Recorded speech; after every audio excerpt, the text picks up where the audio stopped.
Good afternoon and welcome everybody to session 5 of this year's Scottish National Short Course Swimming Championship. Bit of insight as we go through this afternoon's remaining heats of the events that were swam this morning. We've got some exciting swimming this afternoon, a chance for all our swimmers to gain personal bests or even try and get a place in tonight's finals. We had some fantastic heat swims this morning. And we will swim the remaining heats this afternoon. Coming up on the screen now, we start off with the 200 metre individual medley for women, then moving on to our male and open 200 metre freestyle, then our female 100 metre butterfly, 100 metre breaststroke for men, and you can see on the screen as we go through. Duncan, any highlights for you this afternoon? Well, I think there's going to be some really good competitive events. Remember, in the 50s and the 100s there are A, B and C finals. There's definitely an opportunity for swimmers to get a second swim tonight in those events. In particular, it will be tougher for the swimmers in the 200s and the 400s because there's just the A and the B finals. So I think the swimmers will have to really blow their entry times to challenge for that. And then, of course, we finish off the evening with the 1500 for the men. We saw that fantastic 800 British record, Kieran Bird. He's not swimming in the 1500, and the fastest heat, of course, will be swum tonight. But I expect to see some fast distance swims at the end of the afternoon in the heats that we've got going this afternoon. Yeah, we'll do our best to keep you up to date with the times that swimmers need to try and get into tonight's finals. We did see quite a number of swimmers from yesterday afternoon come back yesterday night, even into the B finals as well as C finals, so we will keep you updated with that. And also this afternoon we have what we call the hot heats as well, so in every event that you see up there, there's been a heat selected, and whoever wins that heat will win a prize courtesy of our sponsors, Speedo.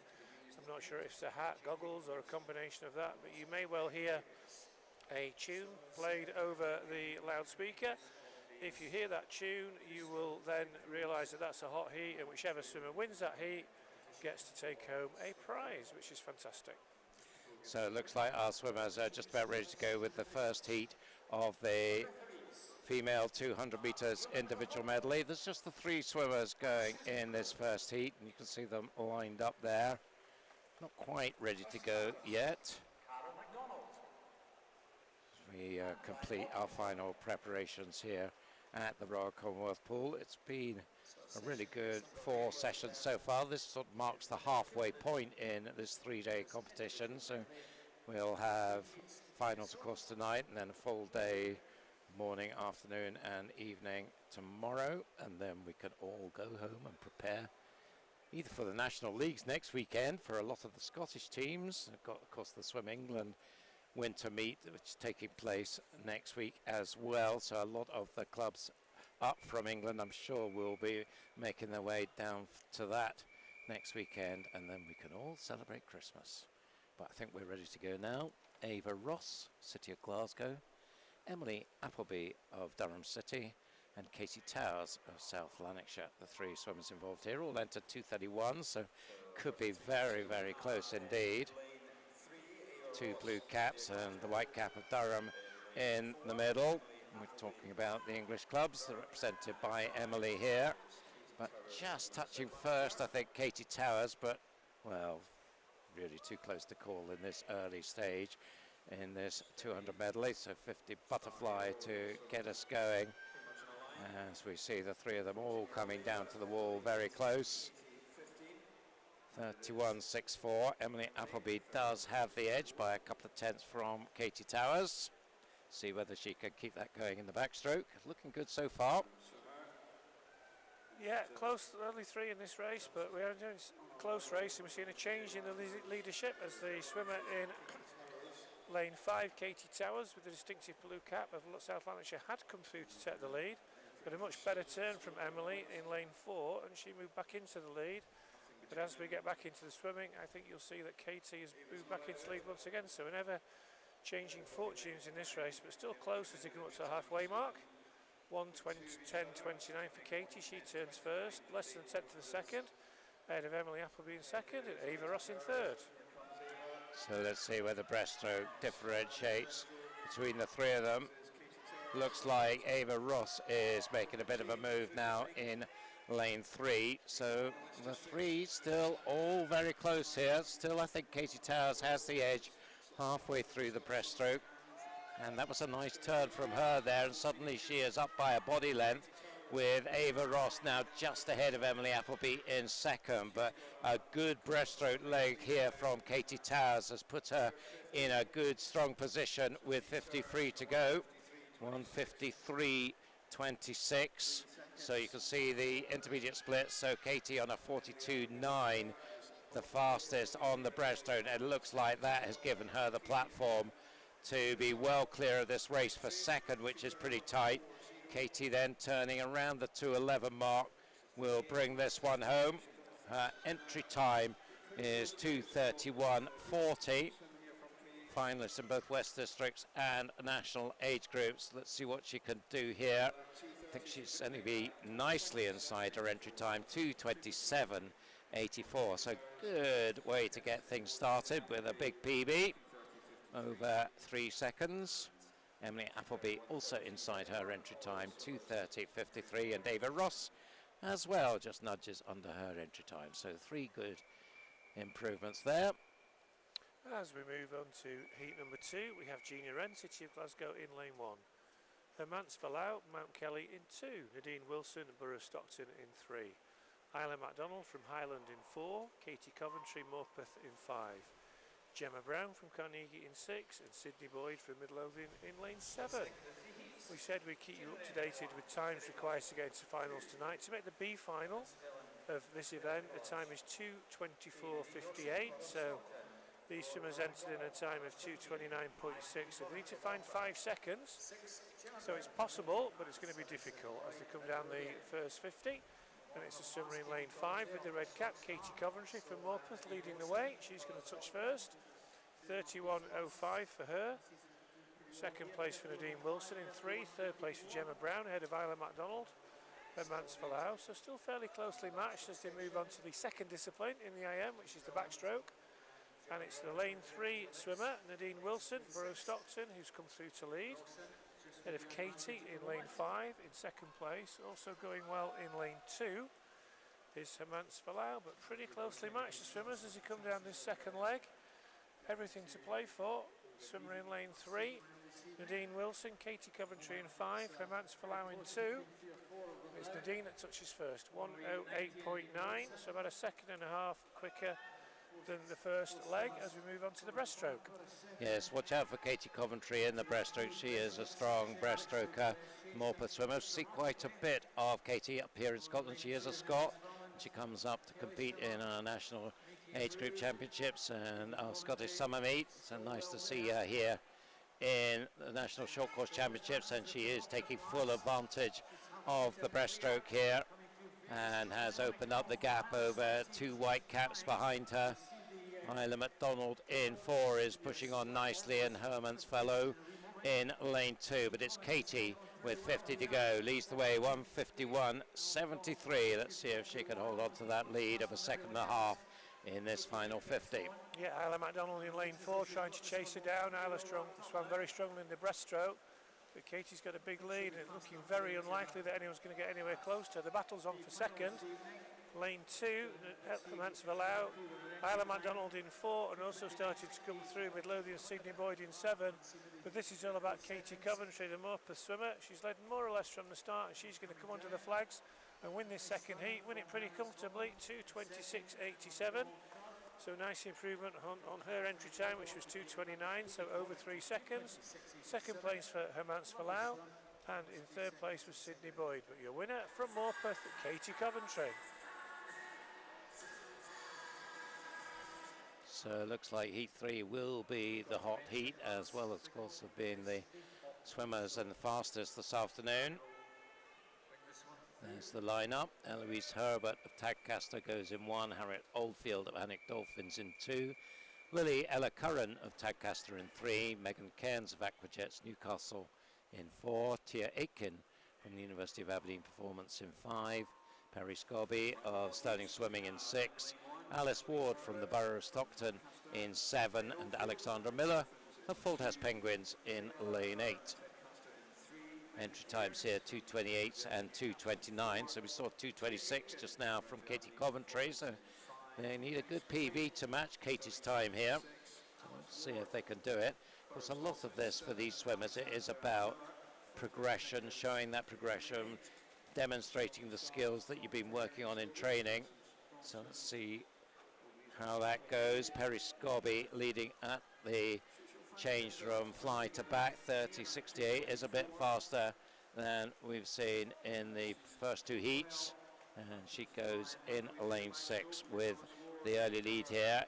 Entry time 2:29, quite a recent time done in West Districts, so see whether she can improve on that this afternoon.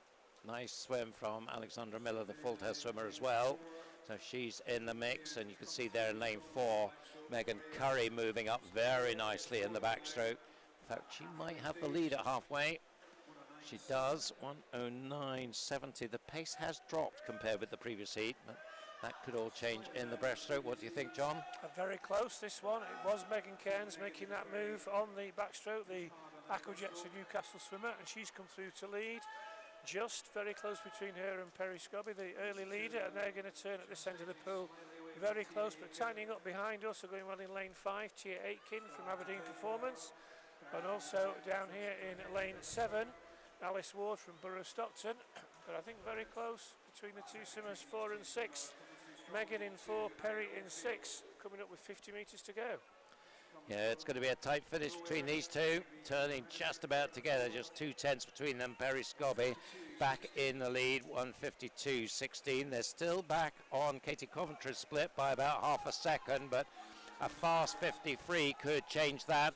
And it looks like it's Megan Cairns who's putting in that fast 53. Keep your eye on Alice Ward as well.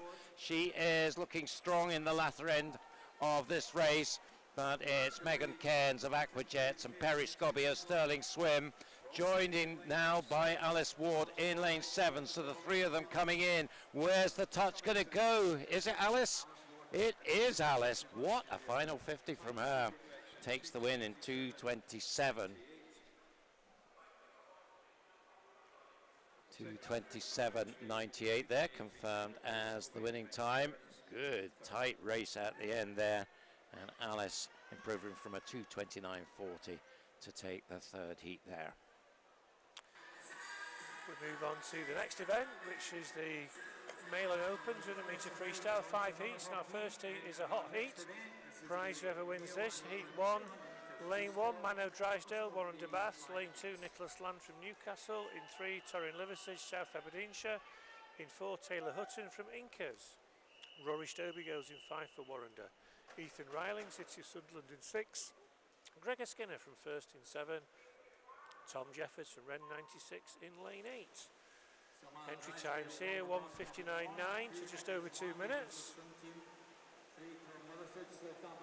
So how many of these men can get under the 2-minute mark? I'm hoping that it's 4 or 5 at least, so we'll see how we go, but very equally matched down the first 50. Going well in lane 5, Rory Stobie. Going well in lane 1, Mano Drysdale. So the 2 Warrender swimmers out quick. Lane 8, Tom Jeffords also going well. And it's Mano in lane 1, 26.6 leading the way. Second place, Tom Jeffords. So they split the width of the pool. 3rd place for Rory Stobie. 4th place for Nicholas Land. As they come up to the 3rd 50, still swimmers split. Lanes 1 and 8, Mano Drysdale in 1, Tom Jeffords in 8. Still there, the 2 leaders, still in 3rd place, possibly in lane 5, Warrender's Rory Stobie. This time we come up to the halfway mark. Who's going to get the touch? It is the swimmer in lane 8, Tom Jeffords. 56 seconds dead. Ahead of Mano Drysdale, 56.07 in 2nd. 3rd place for Nicholas Land. 4th place for Rory Stobie. So we're still having to keep our eyes peeled right across the pool as they turn again exactly together. Mano Drysdale in 1, Tom Jeffords in 8. This is boiling up into a close one, Duncan. Yeah, it's really tight here. The 2 will probably not too aware of each other and what they're doing. It's just head down and go for it. Let's see who gets the touch this time. It's Mano this time by 1/100th of a second, 1:26.98 against Tom's 26.99. Nicholas Land not too far away as well. In fact, Nicholas looking pretty strong in lane 2. Is he going to strike right at the death here? Yeah, Nicholas Land in 2, Tom Jeffords in 8. Look like they've maybe pushed on together. Land's definitely ahead of Drysdale. It's going to be between Land in 2, Jeffords in 8, but I think Land's going to get this under the flags. I think he's going to get the touch, and he does. 1:58.35 ahead of Jeffords, 1:59.04. Drysdale in 3rd place, and a number of the swimmers under that magic 2-minute mark. So 4 swimmers under that. Our winner, Nicholas Land from Newcastle. Yeah, such a good milestone that, isn't it, to get under that 2 minutes. It sort of means so much more than it ought to. You'd say, well, it's just a number, but it's an important number in the mindset. So this is heat number 2 now. Owen Williamson for East Lothian in 1. Devon Creighton, Chesley Street in 2. Luke Fleming of Caligo Jersey in 3. Ross Anderson of East Lothian in 4. Max Pelosi of City of Glasgow in 5. Magnus Morris of Ren 96 in 6. Liam Dawson of University of Stirling in 7. And Callum Gold for University of Aberdeen Performance in lane 8. So the entry times here range 1:59 to 2:00. That's a reserve come in lane 4. Ross Anderson just getting the chance for a swim. But a cracking start from Devon Creighton. He is really moving hard here. Went through the first 50 in 25.61, and he's showing an awful lot of grit and determination in this second 50. Also going well in lane 7, Liam Dawson from University of Stirling. So they're 1 and 2 at the halfway mark, 55.03. Sub 30-second splits there, and about a second faster than the first heat. It's tightening up between these two now, though. Yeah, certainly swimmers in the middle lane started to come back into it. Max Pelosi in lane 5, but in lane 6, Magnus Morris coming through as well. The reserve, Ross Anderson, going well in lane 4 as well. Possibly just in lane 7, Liam Dawson leading from Devon Creighton at the 150 mark.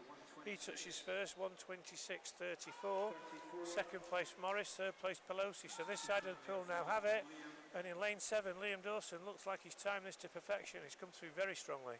Yes, he has, and he's got about a metre or so's lead going through that final turn, and a nice turn as well. So he's looking set for this. He's now up by a body length over Magnus Morris in lane 6. They're going to be 1 and 2, but it's Dawson who takes the win comfortably, and a big improvement on his entry time, 1:55.21, 4 seconds inside his entry time. Morris in second place. And Anderton coming from as a reserve, coming in a late swim, make that really worthwhile with a 1:57.79. So good stuff from him, good PB. As we move on to heat 3, James Gordon per City goes in 1, Jack Robinson from Reeds in 2, Luke Gorn from Billingham in 3, Jensen Norris per City in 4, Finlay Sang, City of Glasgow in 5, Benjamin Beale from Derwentide in 6, Leighton Burr from University of Aberdeen Performance Squad in 7, Jacob Light goes from Morpeth in 8. In fact, I don't think Jacob Light goes in lane 8 with no swimmer. So they go down the first 25. It's a swimmer in lane 5, leading the way, Finlay Sang. Close behind, Jensen Norris in lane 4. Jensen's come through to lead at that first 50, I think, 26.37. A little bit slower than our previous heat, but closely matched. John Norris in 4, Sang in 5. Good turn from Sang and underwater, but Norris comes past him as they're swimming. But you watch this turn from the swimmer in lane 5. Went into the turn behind and he's come out ahead again. So that underwater work's so important in these short course championships. Finlay Sang, City of Glasgow, leads the way from Jensen Norris. Going well in lane 6. Benjamin Beale now starting to come through. Also going well, Jack Robinson in 2 as they go through the halfway mark. Yep. And there's the two in the centre lanes. I thought for a moment Benjamin Beale might put in a challenge, but now it's Jack Robinson perhaps who's the one who might muster a challenge in lane 2. Still, those turn skills from Finlay Sang being used to good effect here to hold the lead over Jensen Norris. Luke Gowan making a bit of a move as well, the Billingham swimmer in lane 3. So it is tightening up into the final 50 now. Yeah, Sang in 5, Norris in 4, been up there from the start, but starting to come through in lane 2. We have Jack Robinson, and in lane 3, Luke Gord, as they turn almost 4 in a line, 5 in a line. Norris come off the turn in the strongest, and he leads. Sang starting to drop back. Norris looks like he's put his head down. It could be the Percy swimmer who's going to come this for the last 50. Jensen Norris has swam very well that last 20. We takes it 1:56.30. Second place for Jack Robinson, third place for Luke Gorham. But a fantastic last 25 metres from the swimmer in lane 4. Jensen Norris, he wins heat 3 in a time of 1:56.30. Yes, interesting, because he was outswum through the turns by Finlay Sang, all except for that last turn when he really turned it on, and that set up the platform for a blistering last 25. So on to heat number 4.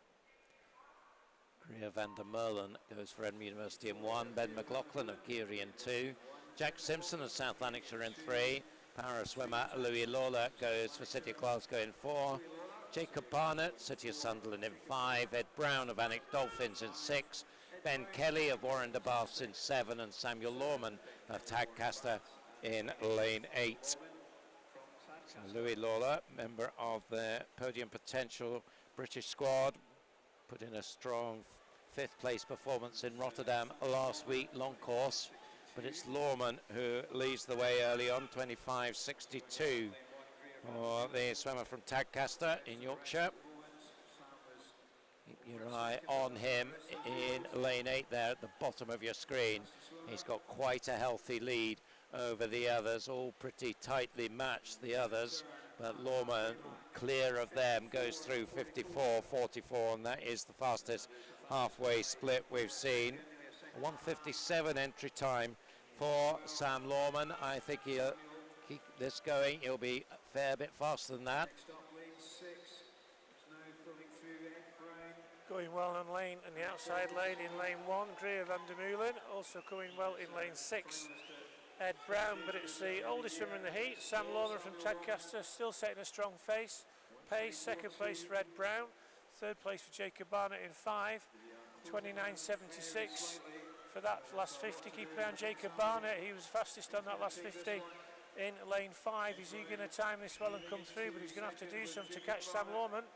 Yeah, can't see that happening. I think Sam Lawman has got this sewn up, and he needs to finish as strongly as he started. Let's see what sort of time he can put in. It's going to take it by around 3-4 meters in 1:53.96, so that is nearly 4 seconds faster than his entry time. So good stuff from Sam there. Second place was Ben McLaughlin, and third Ed Brown, all pretty tight. That's second, third and fourth. Heat 5 in lane 1 we have Cedar Gullen, Warren de Baths, lane 2 Aidan Kay, City of Glasgow. William Gowler goes in 3, Borough of Stockton. James Boddy goes for Geary in 4. Josh Press, University of Stirling in 5. Joshua Robinson, Derwentide in 6. Alexander Bell, Glasgow University in 7. And Chris Muir, University of Stirling in lane 8. Chris Muir, who is a sprinter by preference, is leading the way. The University of Stirling swimmer in lane 8. Also going well is teammate in lane 5, Josh Press. We saw Josh swim a very good 100 IM this morning, and he touches first, 25.58. Slightly slower than the previous heat, but still pretty quick nonetheless. Chris Muir, teammate in second place. Joshua Robinson, roadside swimmer in third in lane 6. Also starting to come through in lane 2, Aidan Kay, but it's still Josh Press, University of Stirling in lane 5, leading the way. Coming through strongly now is the City of Glasgow swimmer Aidan Kay in 2. Chris Muir starting to drop back a little bit, but it's going to be Press leading from Kay, 54.12. So we do have a new fastest split of the afternoon. Josh Press ahead of Aidan Kay, Chris Muir in 3rd, Joshua Robinson in 4th. With the 2 swimmers in 2 and 5 now starting to draw clear. Aidan Kay in 2, Josh Press in 5. And it looks like it may well be between these 2 swimmers in the second half of the race. Yes, they come up towards the 150. It's tight between the 2 of them. Let's see who gets the touch this time. It's Press by 500s, 123.45 against 123.50. So this is now about who's got what left in the tank. Looks like maybe Josh Press is going to lead them through the final turn. Can he get the job done down this last length? Yeah, coming through for third, Alexander Bell in lane 7, but up front it's a race between lane 2, Aidan Kay, lane 5, Josh Press, Press in 5, Kay in 2, Press hanging on, he's going to get it coming under the flags, he touches first, 152.9, second place for Aidan Kay, third place coming through late, James Body, 155.31, but your winner of the final heat from lane 5, University of Stirling's Josh Press, with a time of 152.90. So another good improvement on entry time there, nearly 2.5 seconds. Josh, I think, will be pretty happy with that. So we're done with 200 freestyle. We move to the females now, and this is the 100 butterfly. We've got 5 heats going in this one. So just getting the previous heat out of the pool, and then we'll be underway. The lineup for heat 1. Katie Campbell goes for Dundee City Aquatics in 1, Millie Linton, Borough of Stockton in 2, Millie Northrup of Borough of Barnsley in 3, Ava Marco of East Lothian in lane 4, Caitlin Urquhart from the Highland Swim Team in 5, Perry Scobby at Stirling Swim in 6, Abigail Crawford of City of Glasgow in lane 8. Entry times here 1:08, just a quarter of a second between the 8 of them. So down they come, and the first length, not much in it at the first turn. So let's see who can push on as this race progresses. Certainly at the moment that's not clear at all. They'll come down towards the halfway turn, very much in a line here. Maybe it is lane 7, Abigail Crawford, 31 seconds dead for the City of Glasgow swimmer. Silver medalist at West Districts recently. Also going well in lane 5 is the Highland swimmer Caitlin Urquhart. So those two maybe just got the edge. Not far back, Perry Scobby in lane 6, continuing some good swims this weekend, but it does look like Abigail Crawford coming out that turn, although Perry Scobby is still coming at her. As we come to the wall, it's between the two of them. Is it going to be the Glaswegian? Is it going to be the Stirling swimmer? It is the Glaswegian, Abigail. It was tight, 1:07.37 inside her entry time, and winning it by 400th of a second in a tight one. Millie Linton was third in 1:08.92. Moving on to heat 2, which will be a hot heat prize for the winner of this. Lane 1, Lucy de Grosser from Best. Lane 2, Lauren Anderson, West Lothian. Honey Robinson goes in 3, City of Sunderland. Lucy Oliver in 4 for Borough of Stockton. Abby Nethaway goes in lane 5 for Tadcaster. Lane 6 sees Alice Ward, Borough of Stockton. Priska Concini, Glasgow University in 7, and no swimmer in lane 8. Heat number 2 going well in lane 2, Lauren Anderson from West Lothian, and she's going to lead up the first 25. Very close though, underwater turn, she's pulled away off that turn, going second place possibly just in lane 5 for Abby Nethaway, but at the minute it's the West Lothian swimmer, Lauren Anderson, leading the way. Third in the Scottish Summer Meet last year, 31.16, slightly slower than the previous heat. Second place for Priska Conticini in lane 7, ahead of Abby Nethaway in 5, Lucy Oliver in 4. But they've got some work to do to try and pull back our leader, Lauren Anderson, 16-year-old. Look out for lane 7, Priska Conticini. She's working hard to try and get back as they turn with a final turn. Lane 5, Abby Nethaway, 7, Priska Conticini, 2, Lauren Anderson. Three-way go between these, just lane 5 I think coming through. Abby Nethaway in 5, she's going to come through to take it ahead of a fast finishing Alice Ward in lane 6 in second, but your winner from lane 5, Tadcaster's Abby Nethaway. Second place for Alice Ward, third place for Lauren Anderson, 1:06.74, your winning time. Yes, Abby really pushed that in the second half there. She was certainly in the pack, I think, at halfway, and then coming through strongly really from the 75-metre turn onwards. So on to heat number 3. Nadine Wilson, Borough of Stockton in 1, Riley Ackroyd of Tadcaster in 2, Abby McInerney of Inverclyde in 3, 4 is Iman Adama of Mount Kelly College. Ashley Drake goes to Warrender in 6. Gemma Brown of Carnegie in 7. Kalila Smith, Aberdeen Dolphin in 8. I think I missed out Catherine Body there in lane 4. She goes in the blue cap. So we'll see how she does. But it's the red Warrender cap, Ashley Drake, who's taking it out here. Kalila Smith also going well down at the bottom of your screen. And lane 4, Catherine Body, is pushing through very strongly in the second, 25, and she has the lead. 30-30 is the fastest split we've seen so far.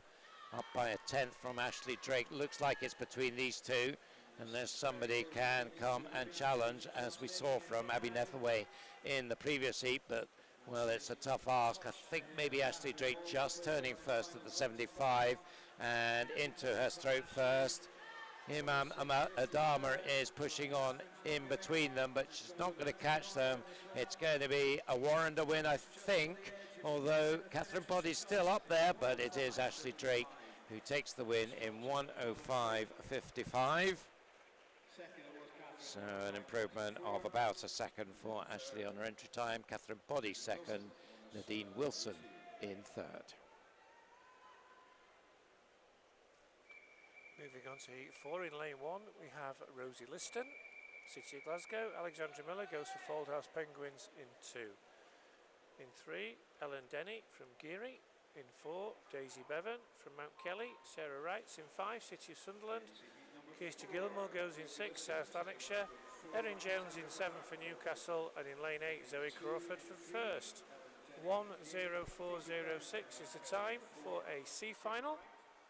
2 heats to go. Let's see if any of these swimmers can get near that. Will be a big effort, be a big personal best. But it's the lane 4 swimmer, Daisy Bevan from Mount Kelly, taking this one out. Going well in lane 3, Ellen Benny, Sarah Wright in 5, but Daisy Bevan touches first, 30.44, slightly slower than the previous heat. Rosie Liston in 1 going well, Ellen Denny, Sarah Wright in 5, but it's still the youngster, 17-year-old Daisy Bevan. Mount Kelly in lane 4 leading the way.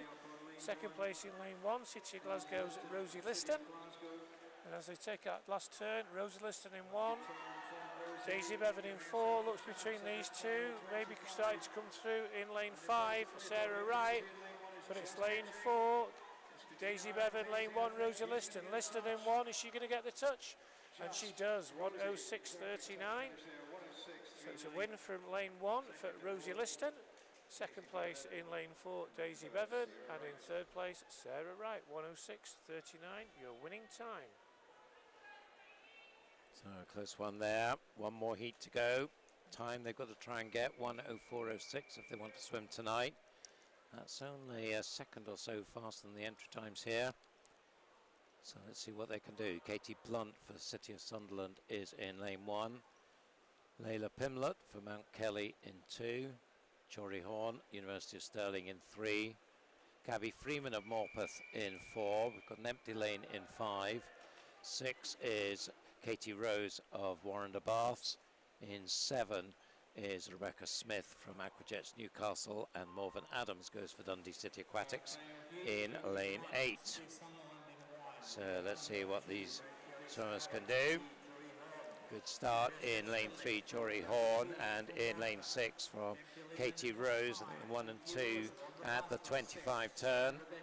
Jory, the 18-year-old, I think in her first year at University of Stirling. Katie Rose, the 17-year-old from Warrender Baths, trains in this pool. I think it will be Jory at halfway mark, 29.81. That's our first time under the 30 seconds. Remember, 1:04.06 to get a second swim. Do you think maybe somebody could do that? It is still Jory Horn, followed by Katie Rose. Jory still with a reasonable lead as they come down the final length. Pushing on now is Gabby Freeman as well in lane 4, but it's Jory in lane 3. I don't think she's going to be caught. Let's check what the time is. We've just gone into the minute as we come in 1:04.07. That's 100th away. I thought she was going to make it. That will make her first reserve for the C final. So, so close there. 1:04.07. But a great swim from Jory, nicely inside her entry time. That was tight, John. Very much, 1/100th of a second. That's all it takes as we move on to our next event. Back to the male and open 100-metre breaststroke. Heat 1, Marcus Blake goes in 2, City of Glasgow. Craig Shaw in 3 for South Lanarkshire. Samuel Chistelborough goes in 4 for Aberdeen Dolphins. Magnus Bullock goes in lane 5 for Shetland, and Ethan Collins goes in 6 for Bells Hill. 5 heats of this event this afternoon. Time to beat to get into a C final. 1:05.41. As we go forward, early pace from lanes 4 and 6. Sam Chittleborough in 4, Ethan Collins in 6. Fastest entry time, Sam Chittleborough. 9th in the North District age groups in this event. And he's leading the way, coming down this first 50. He's going to touch first. 31.45. Second place, 32.11, Ethan Collins, head of Craig Shaw, Marcus Blake and Magnus Bullock. Sam Chittleborough, formerly of this parish here, used to be swim for Warrender. He knows his pool well, and he's going well, leading from Bells Hill, Ethan Collins in second place. 25 metres to go. Chittleborough in 4, led all the way. Second place for the youngster, Ethan Collins from Bells Hill in lane 6. That looks like that's going to be the 1-2 as they come under the flags. Entry time for Sam, 1:09.69, so he's going to be well under that, 1:07.56. So a nice start to this event for him, knocking a couple of seconds off his entry time. Second place for Ethan Collins, third place for Craig Shaw. Here's Sam Chittleborough. Learnt his trade down in these parts at Warrender, been up in Aberdeen for the last couple of years. So nice swim from him there. On to heat 2, Connor Christophorus goes for Aberdeen Dolphin in 1, Taylor Sinclair in lane 2 for Elgin, James Gordon of Perth City in 3, 4 is Callum Aitchison from University of Aberdeen Performance, Lachlan Small, the 14-year-old from Stirling Swimming in 5, Garvin MacDonald, University of Aberdeen Performance in 6, Philip Wallenhorst of Mount Kelly in 7, and Gavin Roberts, SB14 para swimmer, goes for City of Glasgow in lane 8. 109s across the board here, 0.4 up to 0.6, and well, that's pretty much justified by what's going on in the pool. We've got about 6 swimmers, all very, very close, led by James Gordon in lane 3, 32 seconds dead. Slightly slower than the previous heat at the 50. James Gordon, Perth swimmer, will be looking to keep this going. See off a fairly tight race. Let's see if he can do that. Being pushed, particularly in lane 7, by Philip Wallenhorst. Let's see, it's going to be close, I think, but I think the Perth City swimmer will take the win. He does. 1:07.59 for him. In the end, very close to the time from Sam Chittleborough in the previous heat. So James inside his entry time by 2 seconds. Philip Wallenhorst in second, 1:07.85. Nice improvement for him as well. Callum Aitchison taking third. Moving on to heat 3, Jack Wallace goes in 1 from Orkney. Fraser McIntosh in 2 from South Lanarkshire. Jasper Hall goes in 3 from Newcastle. Morpeth's Jack Kelso in 4. Luke Janssen, Warren de Baths in 5. Peter McGrother from Durham in 6. Finlay Nelson, Dumfries in 7. Nicholas Land back in the pool from Newcastle in lane 8. Fast start in lane 7 from Finlay Nelson from Dumfries. He leads at the first 25. Going well on the far side of the pool in lane 1, Jack Wallace. Also going well in lane 5, Luke Janssen, red cap, Warren de Baths. But it's definitely Dumfries' Finlay Nelson leading at the first turn. He's going to touch first, 31.19, so the fastest time we've seen so far. Second place for Peter McGrother, third place for Luke Janssen, fourth place for Fraser McIntosh. So this side of the pool has it at the minute. It's a very aggressive swim from Dumfries' Finlay Nelson, but they are closing down now, going well in lane 2, Fraser McIntosh. But Finlay Nelson leads off the last turn, but they're queuing up behind him. In lane 5, Luke Janssen. In lane 2, Fraser McIntosh. Nelson still leads, but it's getting very tight. Lane 5, Luke Janssen in 2, McIntosh. McIntosh in 2, I think he's going to get the touch ahead of Janssen, is he? McIntosh does, 1:08.13. Luke Janssen in second place. And coming through in third, I think, was Peter McGrother. And he did get the touch for third, but very close there. But your winner, Fraser McIntosh, 1:08.13. 2 heats to go in this event. Target time to get in the C final 1:05.41. So we're looking for improvements of about 2 seconds in this heat and the second half in the final heat. The lineup for this heat is Dylan Mitchell of Warrender in lane 1, Ben Swan of Borough Stockton in 2, Brandon Aitchison of Bucky in 3, Roman Wallace of Borough of Barnsley in 4, Rory Webster of Dumfries in 5, Aidan Bruce of Aberdeen in 6, Luke Garrity of Inverclyde in 7, and Johnny Martin from Perth City in 8. Well, Dylan Mitchell pushing hard in lane 1, the 14-year-old, part of the Mitchell clan from Warrender. One of them now in Edinburgh University, but all good breaststrokers. And 31.47, Dylan leads the way. Not quite on the pace from the previous heat, but he has got the advantage here. So he leads, coming down the final length by about a metre from lane 5, Rory Webster. These two are going to decide it. Dylan Mitchell has led throughout. I think he is going to hold on, or is he? It's going to be really tight. In fact, no, it is Rory Webster. Cracking finish from him, takes the win, 1:07.20. 1:07.34 for Dylan, 1:08.55 for Johnny Martin in third. The last heat looks like it's going to be the hot heat. In lane 1 we have Nathaniel Reeve, Mount Kelly. Lane 2, Oliver Dodsworth from Newcastle. Lane 3, Jacob Duncan from Highland. Lane 4, Albert Bangan from University of Stirling. In 5, Jacob Barnett, City of Sunderland. In 6, Max Pelosi, City of Glasgow. In 7, Jacob Davison, Chester Street. And in lane 8, Fraser Dow, Perth City. And the first 50, lane 7 going well, Jacob Davison. In lane 8, Fraser Dow, also going well in lane 5, Jacob Barnett. This is swimmer in lane 7, Jacob Davison from Chester Street, taking this one out.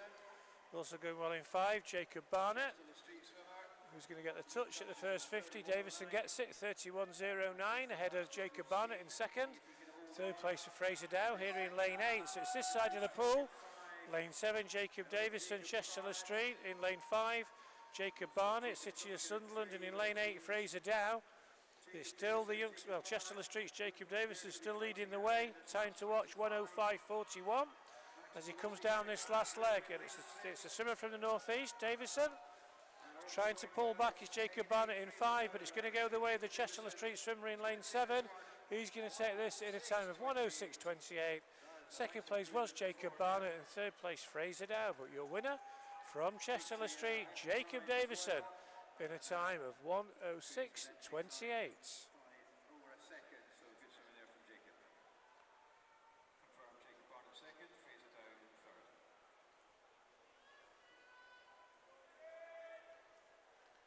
We'll move on to our next event, which is event 225, the female 50 freestyle. This afternoon we have 7 heats, 3 swimmers in our first heat. May Rogers goes in lane 3 for Warrender Baths. Sarah Stewart goes in lane 4 for Mulgai and Bearsden, and Millie Northrop in 5 for Borough of Barnsley. So this will be fast and furious, 2 lengths of the pool. All 3 swimmers entered on the same time, 28.2. So let's see if it's as close in the pool as it is in terms of entry times.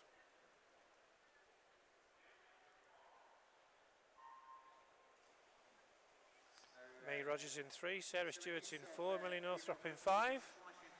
And very close off the blocks. Possibly just in lane 4, Sarah Stewart. But very close. Mulgai and Bearsden swimmer in lane 4. In lane 5, Millie Northrop, Borough of Barnsley. Very close between the two. Sarah Stewart in 4, Millie Northrop in 5. Stewart in 4, Northrop in 5. Who's going to get the touch? Maybe Northrop. It's May Rogers in lane 3. May Rogers comes through to win that, 28-13. Second place for Sarah Stewart, third place for Millie Northrop, but very close. Less than a second separating the three swimmers.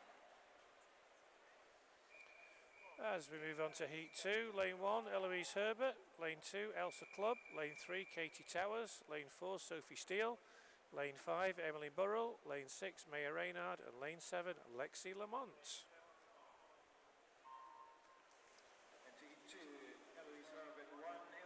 Good start in lane 2 from Elsa Clubb from Aberdeen Dolphin. She's leading the way. Also going well here in lane 7, Lexi Lamont from Aberdeen, and she's possibly going to turn first. Lamont in 7, Clubb in 2. They turn first and second. A good turn from Emily Burrell in lane 5, the Darlington swimmer. But in lane 7, Lexi Lamont from Aberdeen leading the way. Burrell in 5. Between these two, who's going to get the touch? It is Emily Burrell, 28.04. Second place for Lexi Lamont. Third place for Elsa Clubb.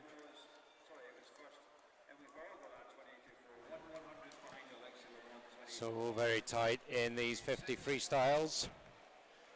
Line up for heat number 3. Just waiting for that last one to be confirmed. I think it has been now. There you are. Just 100th, isn't it?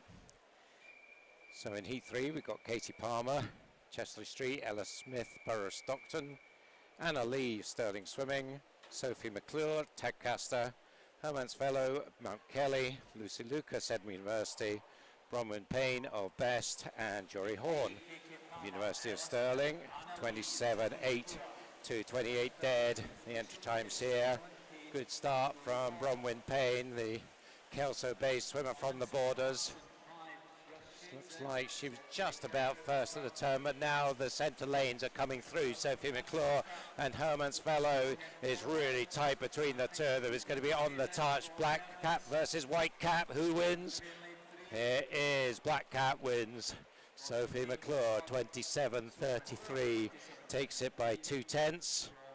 27.54 for Hermans, and Bronwyn Payne in third, 27.92. Very tight. Getting very close to that C final time, which is 26.81 as we move on to heat number 4, where we have Millie MacArthur, Millie Colvin, Jessica Kirkwood, Rosie Forster, Lucy Oliver, Phoebe Arbuckle, Ella Poolman and Chloe Brotherton. Only a tenth of a second between the swimmers. No swimmer in lane 6, so Phoebe Arbuckle doesn't go. We'll see her later on, I think, in the 400. As they go here, very close up the first 20 metres or so. Lane 4, Rosie Forster. Also go well in lane 7, Ella Poolman. Poolman in 7, Forster in 3, Kirkwood in 2. As they come down, lane 7, Ella Poolman from Glenrothes. Lane 4, Rosie Forster. Who's going to get the touch? Rosie Forster in 4, I think, coming through. And she does, 27.53 for Rosie Forster. Second place for Ella Poolman and third for Millie Colvin. Second, Ella Poolman, 27.61 and 27.97 in third.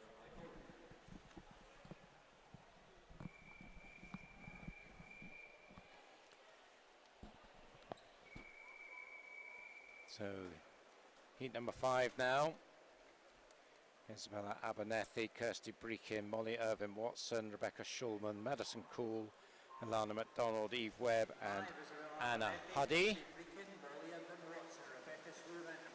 Contrasting styles off the start there, but coming through nicely into the turn is Eve Webb, the 15-year-old from Mount Kelly, entered 27.6, and she's got the advantage, although Madison Cool is coming at her now in lane 6. It's between the two, and lanes 4 and 5 came up very quickly at the end, and Rebecca Schulman just nudged it from lane 4. 27.41, 200ths from Alana McDonald, and Eve Webb just behind her. So close. As we move on to heat number 6, we have Eva Alguero, Faith Uda, Sarah Kravitz, Isabel Eddy, Katie Lowe, Honey Robinson, Daisy Bevan and Sarah Wright. Less than a tenth of a second between entry times here. Isabel Eddy in lane 4, off the block sharply, good underwater work, she's leading the way.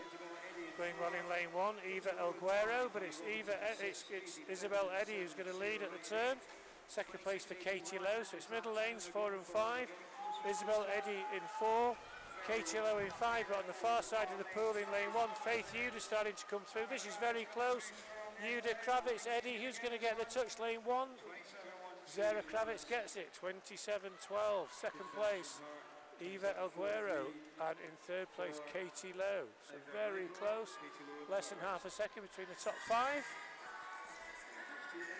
So one more heat to try and get inside that 26.81. We were getting close in that last heat. The line up here, got empty lane in 1, Katie Blunt in 2, Harriet Oldfield in 3, 4. Here's Kiana Kurtzer, Isla Gill Murray in 5, 6.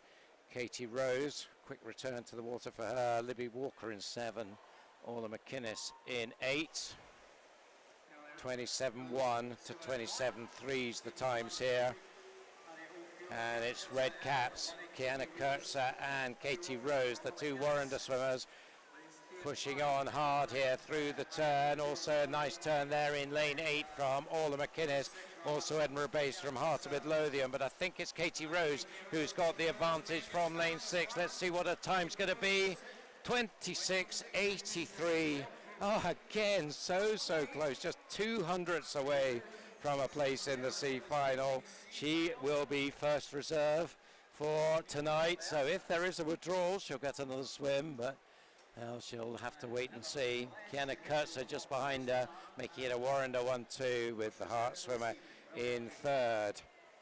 Orla McInnes. So that's the last 2 events. We've hit the bar in terms of trying to get a swimmer from this afternoon into the final. Maybe we'll do it in this next event, the male and open 50-metre backstroke, where we have 7 heats. The time is 26.63. In heat number 1, lane 2, we have Kai Fern, Aberdeen Dolphins. In 3, Torrin Liversedge, South Aberdeenshire. In 4, Devon Crichton, Chester Street. Fergus Woodward goes in 5 for Portobello. And lane 6, Magnus Bullock from Shetland. Our officials just putting in the backstroke ledgers for this next event. Just going back to that last one, you have to remember, I mean, that was a half-second improvement on her entry time from Katie Rose, so you can't be disappointed. You'll be a bit disappointed you haven't got that second swim, but you have to be pleased with the way that swim took place. Particularly given she just got out of the water from a previous race. Yes, that's certainly true. 100 fly and backed up with a 53, so 100 fly is just a nice warm-up for her. I think she might get a swim. I'm sure there'll be some withdrawals at some point, Duncan. Fingers crossed for Katie Roche. We'll see her back tonight. We'll see later on, 5:30. Just a good opportunity to plug our finals tonight. There'll be some fantastic racing. Special guest on the live stream as well. So please join us later this evening for that session. Is it going to be Santa? Can't say. Oh, your lips are sealed.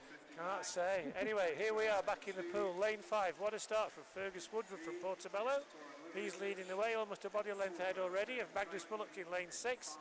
Lane 4, Devon Crichton, but it's the Portobello swimmer, Fergus Woodward.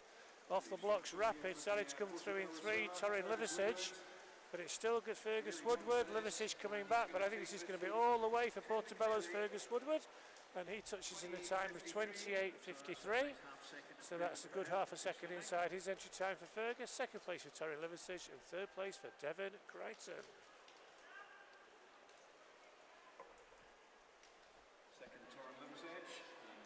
And half a second, another good PB there. In the context of a 50, that is a good PB. Let's line up for heat number 2. Daniel Moorhouse goes for Durham City in 1. Titus Pike, University of Stirling in 2. Samuel Chitterborough, Aberdeen Dolphin in 3. Another one who's quickly back in the pool. Nathan Wilson, Carnegie in 4. Richard Laws of Dundee City Aquatics in 5. Elliot Arnold goes in lane 6 for Borough of Stockton. Reuben Kelly, Dumfries in 7. Ed Brown, Alec Dolphins in lane 8. You can see we're doing side-by-side starts here. There's something that we do. You can see that also that there's no swimmer in lane 7, so no Reuben Kelly.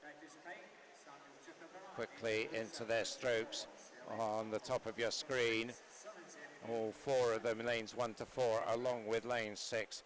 Elliot Arnold out of the turn. A nice turn there in lane 2 from Titus Pike, showing good skills there. Out of the wall, but who gets the touch? Oh, it's Nathan Wilson, 28-22. So he improves by over half a second, the Carnegie swimmer. Second, Daniel Muirhouse, 28-25. And taking third was Titus Pike in 28-41. All three of them inside their entry times. Heat number 3, we have James Kilpatrick, David Landman, Luke Fleming, Calvin MacDonald, Richard Butterworth, Tom Armitage, Rowan Brown and Jaden Chan. As you can see, just a little bit of delay where I think it was lane number 4, just a bit of a problem with the ledge.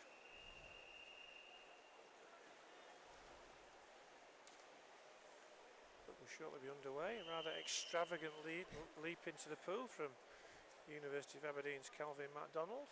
Yeah, very stylish. Or not. Let's see if he can back it up. Fastest entry time, 28.61. He's quickly off the blocks, is Calvin, so he's off to a good start, but better start in lane 5 from Richard Butterworth. It's the middle lanes in 5, Richard Butterworth in 4, Calvin MacDonald going well here in lane 8, Jaden Chan from Carnegie. But it's a swimmer in lane 5, Morpeth's Richard Butterworth, who's leading this.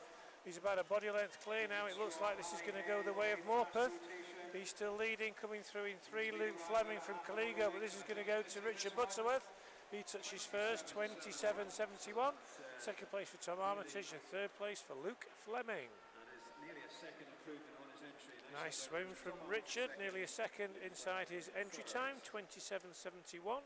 Fastest time we've seen so far this afternoon, edging Evanera. A magic number, 26.63. Yeah, we were talking about half a second being a big PB, but that was 9/10, so that was a really big PB there from Richard. Excellent stuff from the Morpeth swimmer. Morpeth doing very nicely in this meet this weekend. On to heat number 4, we have Callum Mackenzie, Perth City in 1, Archie Smith, Aberdeen Dolphin in 2, Cedar Gullen of Warrender in 3, Kyle Mitchell in lane 4 for Geary, Manu Drysdale of Warrender in 5.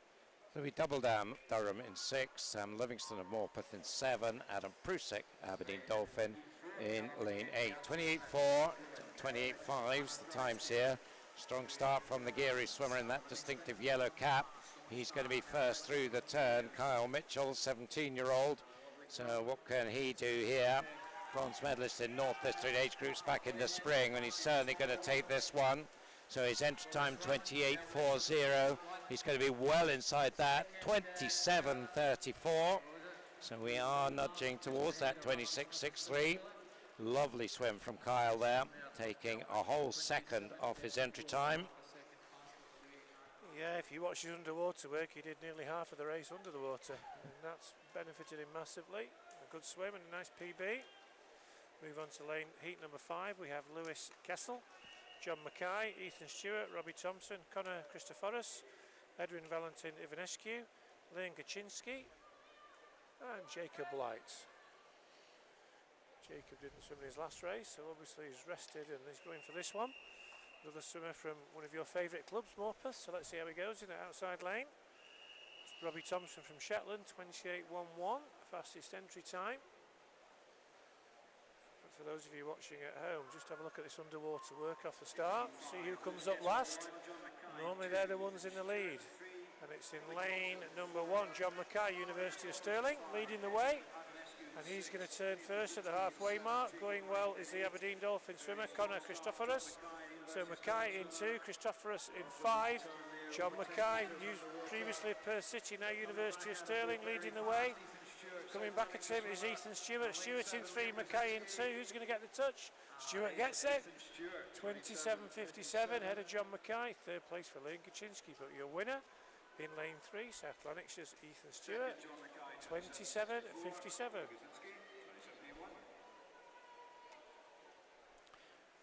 Two more heats to go in this event. This one is the hot one. And it looks like we've got no swimmer in 1. It'll be Ethan Collins for Bells Hill in 2. Cameron Doran, City of Glasgow in 3. 4 is Scott Mitchell of Glenrothes. 5, Ethan Williams of Newcastle. Jensen Norris in 6 for Perth. Jacob Wood, Aberdeen Dolphin in 7. Corey Phillip, Dundee City Aquatics in lane 8. So the 7 swimmers, entry times 27.7 to 28.0. So first time we've seen so far was Kyle Mitchell's 27.34. So let's see if anybody could get inside that. And if we were watching this underwater from the start, it was looking good from lane 5, Ethan Williams, the Newcastle swimmer. Let's see if he does that again here. But it's coming out of the turn, it's Jensen Norris who's got the advantage in lane 6. So he's been on a good strong form today, and that is a good solid win for him. On the scoreboard showing 18.36, they'd be very happy to get that time. That will obviously be adjusted. 27.26 for Jensen.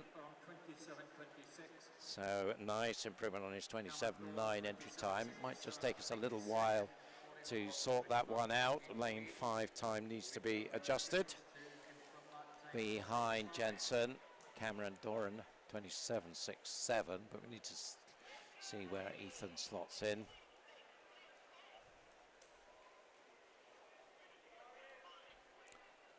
He certainly got some good underwaters, Ethan, so he will be in the mix, but he certainly didn't beat Jensen, and he certainly didn't swim in 18.36.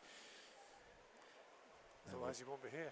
He'd be highlighted around the world in the swimming press if he had. So anyway, it looks like we've got, well, I don't know. It's coming as a confirmed result, but surely that has to be changed. Right. That is not right, but anyway, looks like we're proceeding with heat number 7. Well, we've got Jack Robinson, Adam Ritchie, Matthew Mahoney, Finlay Davis, Oliver Bradley, Ben Hartridge, Harry Sharp and Jack Docherty-Simpson. The time is still 26.63 to beat. We didn't see a world record in our previous heat, despite what the scoreboard said. And I think, just getting the buzz around the place, we might have a slight delay. I think we confirmed that last result when we shouldn't have done. So let's just relax a bit and think about what we've seen so far. So 2 very near misses.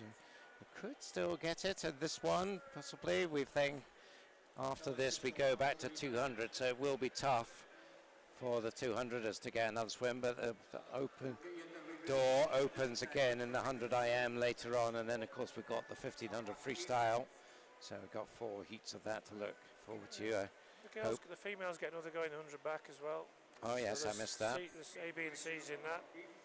And looking at the entry times, you know, Rosie Forster goes in that, and she's got a second and a bit to find. So I'm sure we'll get somebody through from this afternoon. Yeah, so it does look like we've got a bit of a delay going on here while we sort out that last event. The swimmers have been told to just relax and go back. The pool has been cleared.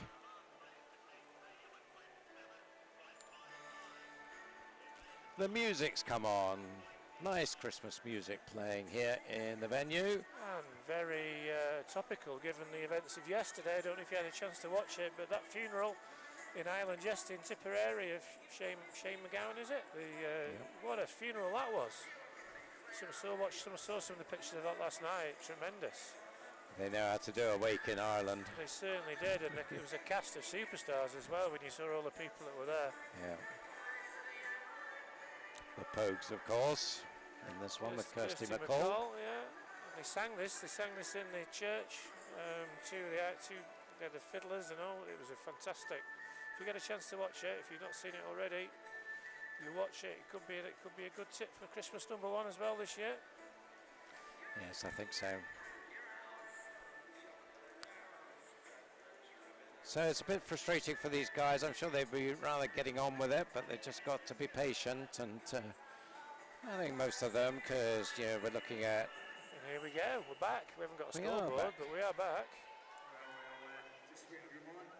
So I'll just give you the competitors again for this last heat. We've got Jack Robinson, Adam Ritchie, Matthew Mahoney, Finlay Davis, Oliver Bradley, Ben Hartridge, Harry Sharp, and Jack Docherty-Simpson.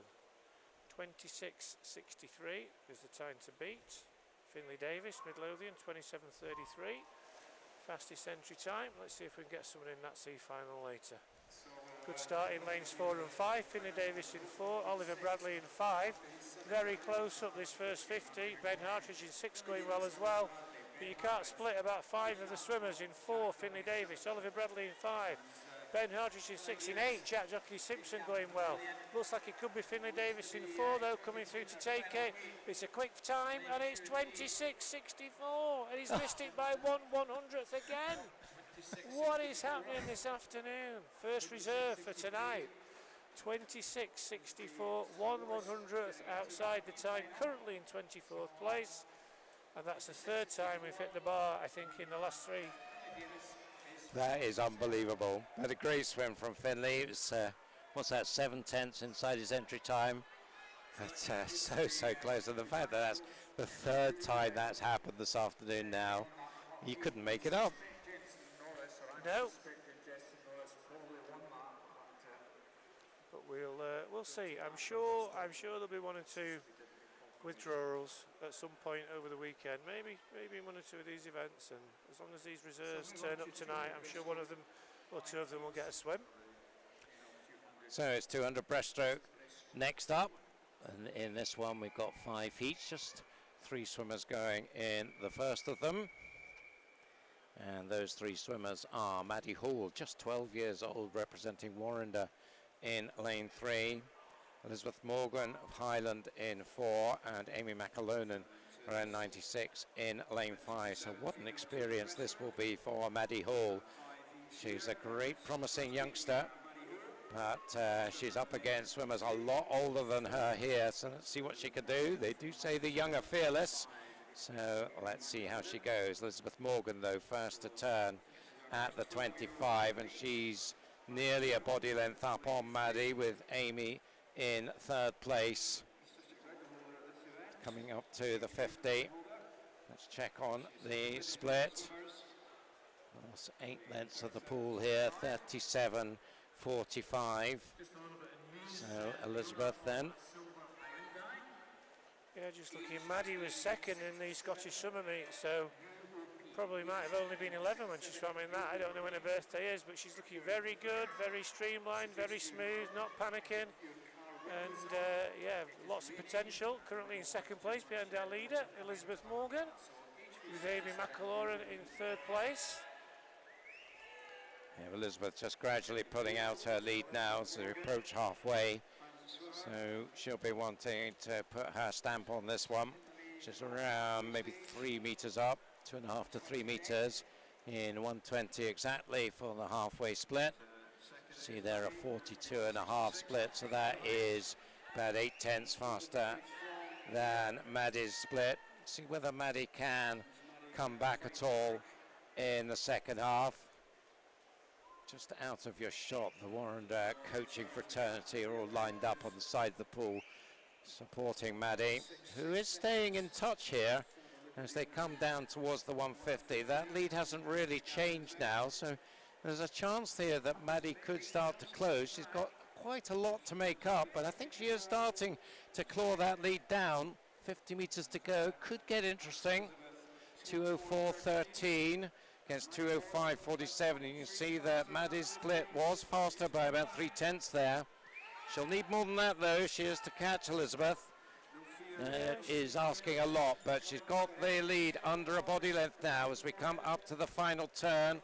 Still Amy McAlonan in 3rd place, but Elizabeth Morgan coming under a bit of pressure now as they turn for home. The lead is down to about 1.5 meters with 15 meters to go. So Maddie is mounting her charge now, and she is really working this. The 12-year-old is coming up strong. Can she take this? She is right alongside Elizabeth now. I think she's going to go past her. What a finish from the youngster to take the win in 2:47.54.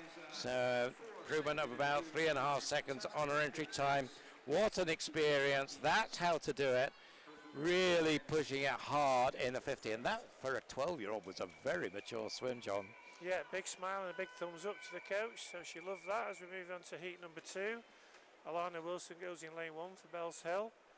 Leona Bedborough goes in 2 for Incas. In 3, Jessica Spavin from Tadcaster. Macy Carty, Foldhouse Penguins in 4. Ava Ross in 5 for City of Glasgow. Lexi Lamont 6 for Aberdeen. Lane 7, Natalie Cooper, Warren de Bath. In lane 8, Gabriella Winton from Monifeith. This is a hot heat, a little bit late, but this is a prize for the runner of this. But they'll need to go some, because Maddie's just swum a time faster than all of their entries. They're going well in the 2 outside lanes. Alana Wilson, the Bellshill swimmer, in 1.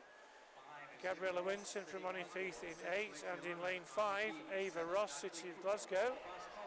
This is swimmer in lane 1. Alana Wilson touches first, 36.6, a little bit quicker than the previous heat. Second place for Ava Ross, third place for Gabriella Winton, fourth place for Leona Bedborough. It's the swimmer in lane 5, Ava Ross, starting to come through. Together with Gabriella Winton in 8. Also starting to get there is Leonie Bedborough from Incas in lane 1. So this is tightening up, nice and close. I think it's a Glasgow swimmer, Ava Ross, starting to pull ahead. 4th in the Scottish Summer Meet, 5th in the national age groups. And she's going to touch, I think, just first, 1:18.92. Second place for Leonie Bedborough, 41.66 for her, so closing the gap slightly. Ahead of Gabriella Winton in 3rd. Alana Wilson in 4th now, she's starting to drop back. And it looks like it could well be between these 3 swimmers. The pace at the minute is now with Inca swimmer, Leonie Bedborough, and she's come through to lead. Ava Ross in 2nd place, Gabriella Winton in 3rd, I think. It's the green cap of Incas, 14-year-old. Entry time 2:49.70 for Leonie. She's going to lead at the 150 mark. Yeah, pretty close though, 2:01.52 for Leonie, so she had a good third 50, but she's still got Ava Ross right there with her. Well, Leonie Bedborough from Incas just over the 4th bridge from here, and it looks like she is set to take this one now.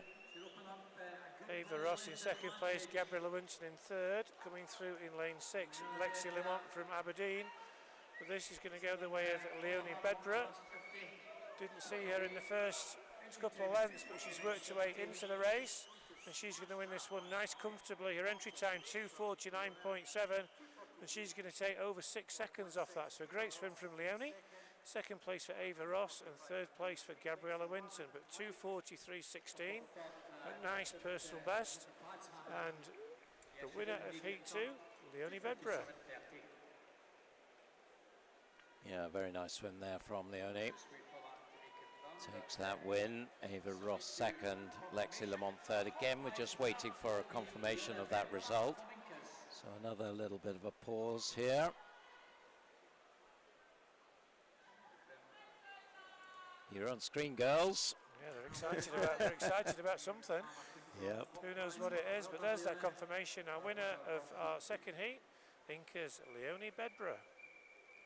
And the lineup here for Heat 3, Daisy McInnes goes for City of Glasgow in lane 1. Emily Jackson for Newcastle in 2. Ailey McNair of Margot Invest in 3. Zara Smith of Warrender in 4. 5 is Lauren Anderson of West Lothian, no swimmer in 6. 7 is Francisca Last of Mount Kelly, and Eva Robertson is in lane 8 representing Highland. So 2:48 up and 2:49, so not a lot in their entry times of a difference.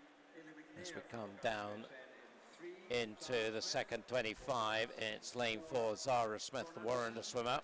Warrender having a pretty good afternoon, and it looks like Zara will lead 35.80, 8/10 faster than the previous heat, so off to a nice start here. Zara 5th in the Scottish Summer Meet. I was going to say in the summer, but when else would it be? She's up by half a metre from lane 5. Lauren Anderson, who's, well, pretty much with her now as they turn at 75. Also going well, Emily Jackson in lane 2. And in lane 7 is Francisca Last. the 14-year-old from Mount Kelly. Emily Jackson, also a 14-year-old, but it's the two in the centre lanes now. Who's going to get the touch between them? Oh, it's close, 12 hundredths in it. Lauren Anderson just edging it. 1:17.63, still faster than the previous heat, over a second now. Looks like Zara out of the turn, just back into the lead, but this is going to be nip and tuck, I think. Yeah, two 16-year-olds in this, and they swam against each other before in the summer meet and in East District age groups as well. And very much neck and neck between the swimmers in 4 and 5, Zara Smith and Lauren Anderson. The race behind them tightening up as well, still going well in lane 7. Francisca Last starting to come through in lane 2. Emily Jackson from Newcastle. And this is going to be everything to play for with 50 metres to go. I think it's just going to be Warren, the swimmer, who touches first, and she does, but only 0.36 ahead of Anderson in second. Last in third, Jackson in fourth with 50 metres to go. Yeah, but Zara Smith looks like she is making a move now, and suddenly she's up by the best part of her body length. Can anybody respond to that surge from the Warrender girl? She turns for home around about the 2:23 mark. So what's she going to do down this last length? She's up by her body length. I can't see her losing it now. It's a very tight contest going on for second. Emily Jackson's up there in lane 2. Lauren Anderson in 5, and the swimmers at the bottom of the pool as well. But it's going to be Zara Smith bringing him in 2:44.32. Up by over a second. Francisca Last takes second, just ahead of Emily Jackson and Eve Robertson. So Zara Smith entered 2:48, takes that down to 2:44. Not as fast as Leonie Bebra in the previous heat, but a very good swim nonetheless from Zara. And we move on to heat number 4. Lane 1, Ava Findlay from Morpeth. In 2, Sydney Boyd from Midlothian. In 3, Ava Kirkham from First. Erin Jones goes in lane 4 for Newcastle. Grace Hanak, East Lothian in 5. Taylor Smith for St Thomas in 6. Abby Mitchell from Elgin in 7. And Ellen McPhee from Fauldhouse Penguins in lane 8. Fast start in lane 6 from Taylor Smith, St Thomas. She's going to lead up the first 25. Abby Mitchell, Elgin youngster, next to her in lane 7. So pretty close. Starting to come through now in lane 4, Newcastle's Erin Jones. But down this second 50, it's very close as they come up to the first turn. Who's going to get that touch?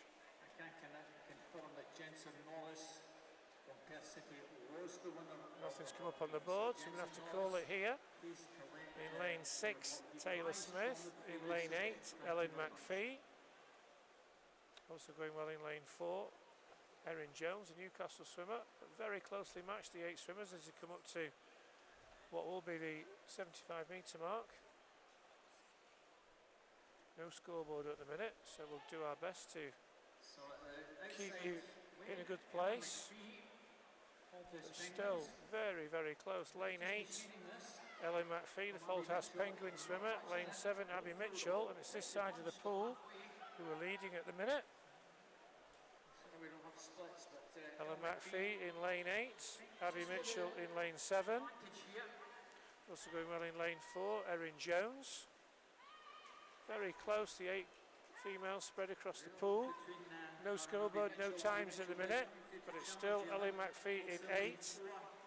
In 7, Abby Mitchell. In 4, Erin Jones. These 3 at the minute are leading, ahead of in lane 3, Ava Kirkham. This side of the pool, in 8, Ellen McPhee. In 7, Abby Mitchell. In 4, Erin Jones. The scoreboard's back up now. And at the touch, it's going to be Erin Jones leading, ahead of Abby Mitchell, Ellen McPhee and Ava Kirkham. So the Newcastle youngster, Erin Jones, 14, started to come through, looking very, very strong at this stage of the race. But going with her now is Abby Mitchell, the 2 14-year-olds. Mitchell in 7, Jones in 4, third place for Ellen McPhee, but this is very close. These 3 swimmers have been locked in this race. Erin Jones in 4, Abby Mitchell in 7, Ellen McPhee in 8. Nothing between the 2. Abby Mitchell in 7, Erin Jones in 4. Jones in 4, Mitchell in 7. Looks like it's a swimmer in lane 7, Abby Mitchell. Erin Jones in 4 is going to come through. Who gets a touch? It's Abby Mitchell. 2:45.75. 0.1 of a second ahead of Erin Jones in second place and Ella McPhee in third. That's your 1, 2, 3. But a cracking race, but your winner, Abby Mitchell from Elgin. Second, Erin Jones, and third, Ella McPhee.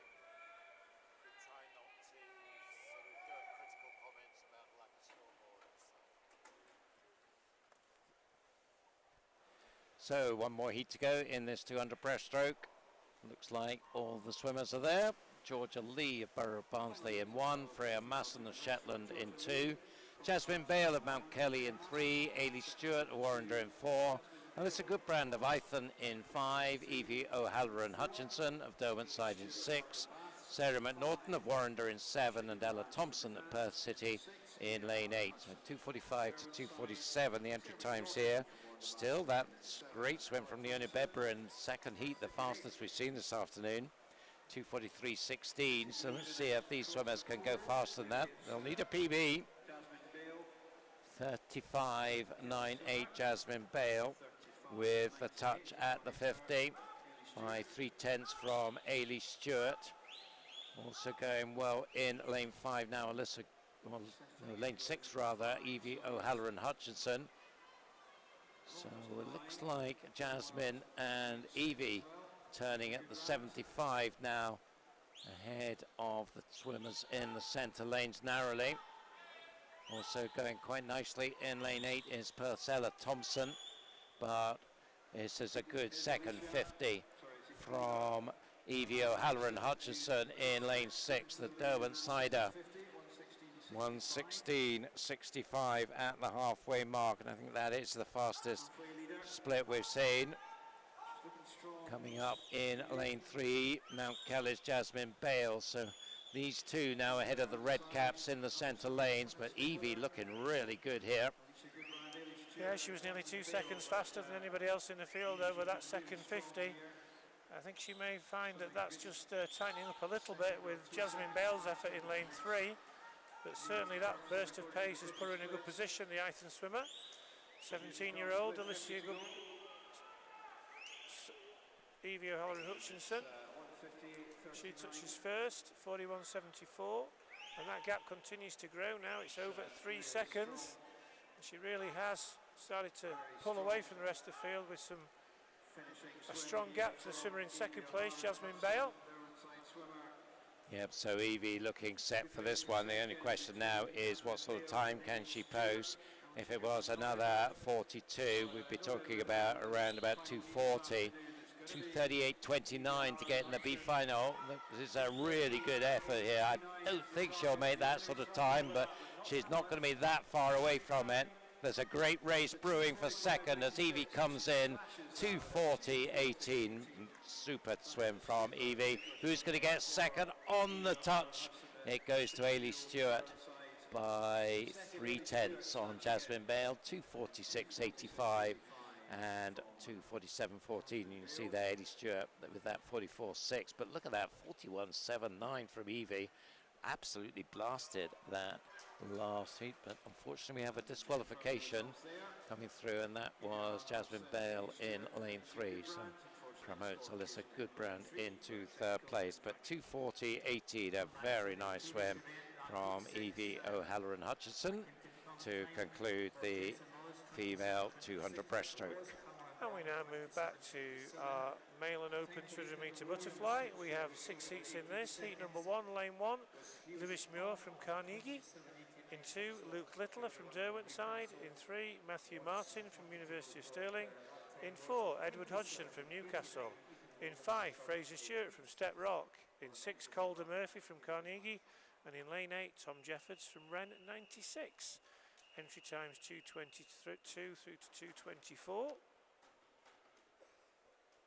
Tough event, the 200 butterfly. Slightly easier short course and long course. We'll see how these men get on. Good start made in lane 3 by Matthew Martin. Going well in lane 1, Lewis Muir. And Lewis Muir leading the way, 21st, 25. Matthew Martin in lane 3.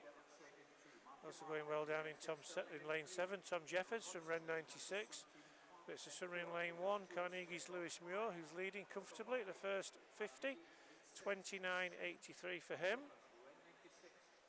Second place for Tom Jeffords, ahead of Matthew Martin, Edward Hodgson, Luke Littler. Long way still to go, and already it seems like Lewis may be paying for that early start. They're starting to catch him up. In lane 3 started to come through Matthew Martin, Edward Hodgson in 4, down here in 7 Tom Jeffords. So it'll be interesting to see whether our early leader, Carnegie's Lewis Muir, can keep that pace up. He has responded and he's still going to turn first at the halfway mark. Time of 1:05.30. Second place for Tom Jeffords down here in lane 7. Third place for Matthew Martin. Fourth place for Edward Hodgson. So pretty close between the 4 swimmers. Lanes 1, 3, 4 and 7. Lewis in 1, Matthew in 3, Edward in 4, Tom in 7.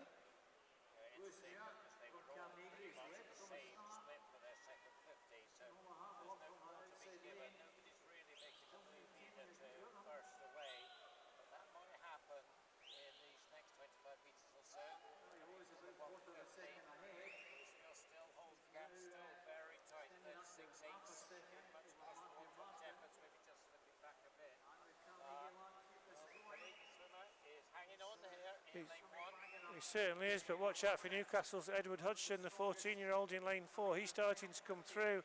I think he will lead at this last turn. He sat back a little bit in the early half of the race. Lewis Muir trying to go with him in lane 1, Matthew Martin in lane 3, but it's a Newcastle swimmer in lane 4, Edward Hodgson, who's come through. Hodgson in 4, Martin in 3. It's going to be close, but I think Newcastle are going to get it, and they do. 2:18.68 for Edward Hodgson. Second place for Matthew Martin, and third place, a very brave swim from Lewis Muir. Went out hard and he's finished third in 2:20.75, but some excellent personal bests, some certainly improvements on entry times there, certainly from the first 4 swimmers, and a nice time from Edward Hodgson, 2:18.68, the winner of heat number 1. Top 5 all getting inside there. Entry times there. So on to heat number 2, we have Daniel Hay, West Lothian in 1, Logan Scally, University of Aberdeen Performance in 2, Fraser McLaughlin of Elgin in lane 3, Finn Proud of Newcastle Swim Team in 4, Aaron Steele of South Lanarkshire in 5, Alfie Churches of City of Glasgow in 6, 7 is Ishmael Shalabi for East Lothian, and Joe Fowler goes in lane 8, and off to a really good start for Mount Kelly.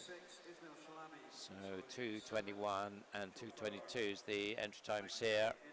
First to turn is Joe Fowler from lane 8, 28.48, nearly a second and a half faster than the previous heat. So he's off to a great start, as is the Elgin swimmer Fraser McLaughlin in lane 3. He's in second place, ahead of lane 6, Alfie Churches. But still, it's Joe Fowler there at the bottom of the screen in the white cap. And he has opened up a good lead in the first half of this 200 butterfly. I'm sure he will know his stuff, the 17-year-old. He'll know how to pace this. And he goes through 1:02.07, which is 3 seconds faster than the first heat at the same stage. And you see him right there down at the bottom of your screen, still a long way clear. The race is tight for second, but let's celebrate Joe Fowler here. He's looking really good as he comes down towards the 150. And he's certainly on course to smash his entry time, which is 2:22, so he's well inside that at the minute. You get a good picture of him there, still working hard, but still looking fairly strong. Still with 50 metres to go, 1:38.28. And he's built up a big lead in second place, ahead of Aaron Steele. Third place for Alfie Churches, Fraser McLaughlin fourth, 36.21. Still the fastest swimmer in the pool and extending his lead with every stroke. Yep, so it's his final turn, and there's no doubt now he's going to take it. Can he keep this pace going down this last length? Can he find some acceleration to really kick home now? So he was around a 36, another 36 will bring him in 2:14 against his 2:22 entry time. It's not quite at that pace, but 2:16.83. So an excellent swim, really took it out hard. Paid for it a little bit at the end there, but hats off to him. That is a tough way to do it, and he earned a good reward of a 4-second improvement on his entry time and a convincing victory from Aaron Steele second and Fraser McLaughlin third. Yeah, a brave swim from Joe, very aggressive as we move on to heat number 3. In lane 1, Benji Jeffries from South Ayrshire. In 2, Ewan Watson from Renfrew. In 3, Christian Matheson from Newcastle. Ethan Allpress goes in 4 for Ulverston. Alex Morton for Darlington in lane 5. Charlie Ward for Borough Stockton in 6. Cameron Gill goes for first in 7. Finley Bruce goes for Perth City in lane 8. Down the first 25, going well in lane 2. Ewan Watson, he's leading the way, ahead of in lane 5. Alex Morton, third place in lane 6, Charlie Ward. Let's go up to the first turn. Ewan Watson in lane 2, 28.97, about half a second faster than the previous, slower than the previous heat, but that's not a surprise given the pace that Joe went off at. Second place in lane 5 is Alex Morton, and these two just about inseparable. In lane 6 we have Charlie Ward, in 7 Cameron Gill. It's a nice close contest, this one. It's not going to be the domination that we saw in the previous heat from Joe Fowler. We've got a proper race in our hands as we come up to the halfway mark. 3 swimmers just about in a line. Still in lane 2, it's going to be Ewan Watson touching first, 1:03.93, but they are starting to close him down. Fastest 50 there was Charlie Ward in lane 6. It's Charlie that's coming through now to press and probably go in the lead. Ahead of in lane 5, Alex Morton. Still going there in lane 2 is Ewan Watson. But it's the Borough Stockton swimmer, Charlie Ward, who's got into the lead. 15-year-old, second place for Alex Morton, third place for Ewan Watson. Interesting race with just over 50 metres to go. Yeah, Charlie Ward really looking pretty good here, but he's not quite done and dusted yet because Alex Morton is starting to make a move in lane 5, 139.70 at the 150 split. Let's see whether Alex, or for that matter Ethan Allpress, can mount a challenge. I think they might here. This is tightening up. 25 to go. Yeah, watch the swimmer, the green cap, Ulverston's Ethan Allpress in lane 4. He's got the pace, he's got the momentum. So Charlie Ward leading, but Ethan Allpress from Ulverston coming back all the time. Still there in lane 5, Alex Morton. Morton in 5, Allpress in 4, Ward in 6. Allpress coming through, and he gets it. 2:16.66. A well-judged race from Ulverston's Ethan Allpress to take that heat. Second place for Alex Morton, third place for Charlie Ward. But it's Ethan Allpress from Ulverston with a fantastic last 50 who comes through to win heat number 3. Yeah, that was an interesting one because you sort of panic, I would think, being maybe 3 metres or so back with 50 to go. But I think he knew what he was doing, and he knew he had that back-end pace, and he used it to really good effect there for a 3-second PB. On to heat 4. The line up here. Alex Wiseman, City of Stoke in 1. Dean Bargatti, South Lanarkshire in 2. Guy Pelosi, City of Glasgow in 3. Connor Stewart, Stirling Swimming in 4. Luke Cohen, Billingham in 5. Jamie McCormack of Chesterley Street in 6.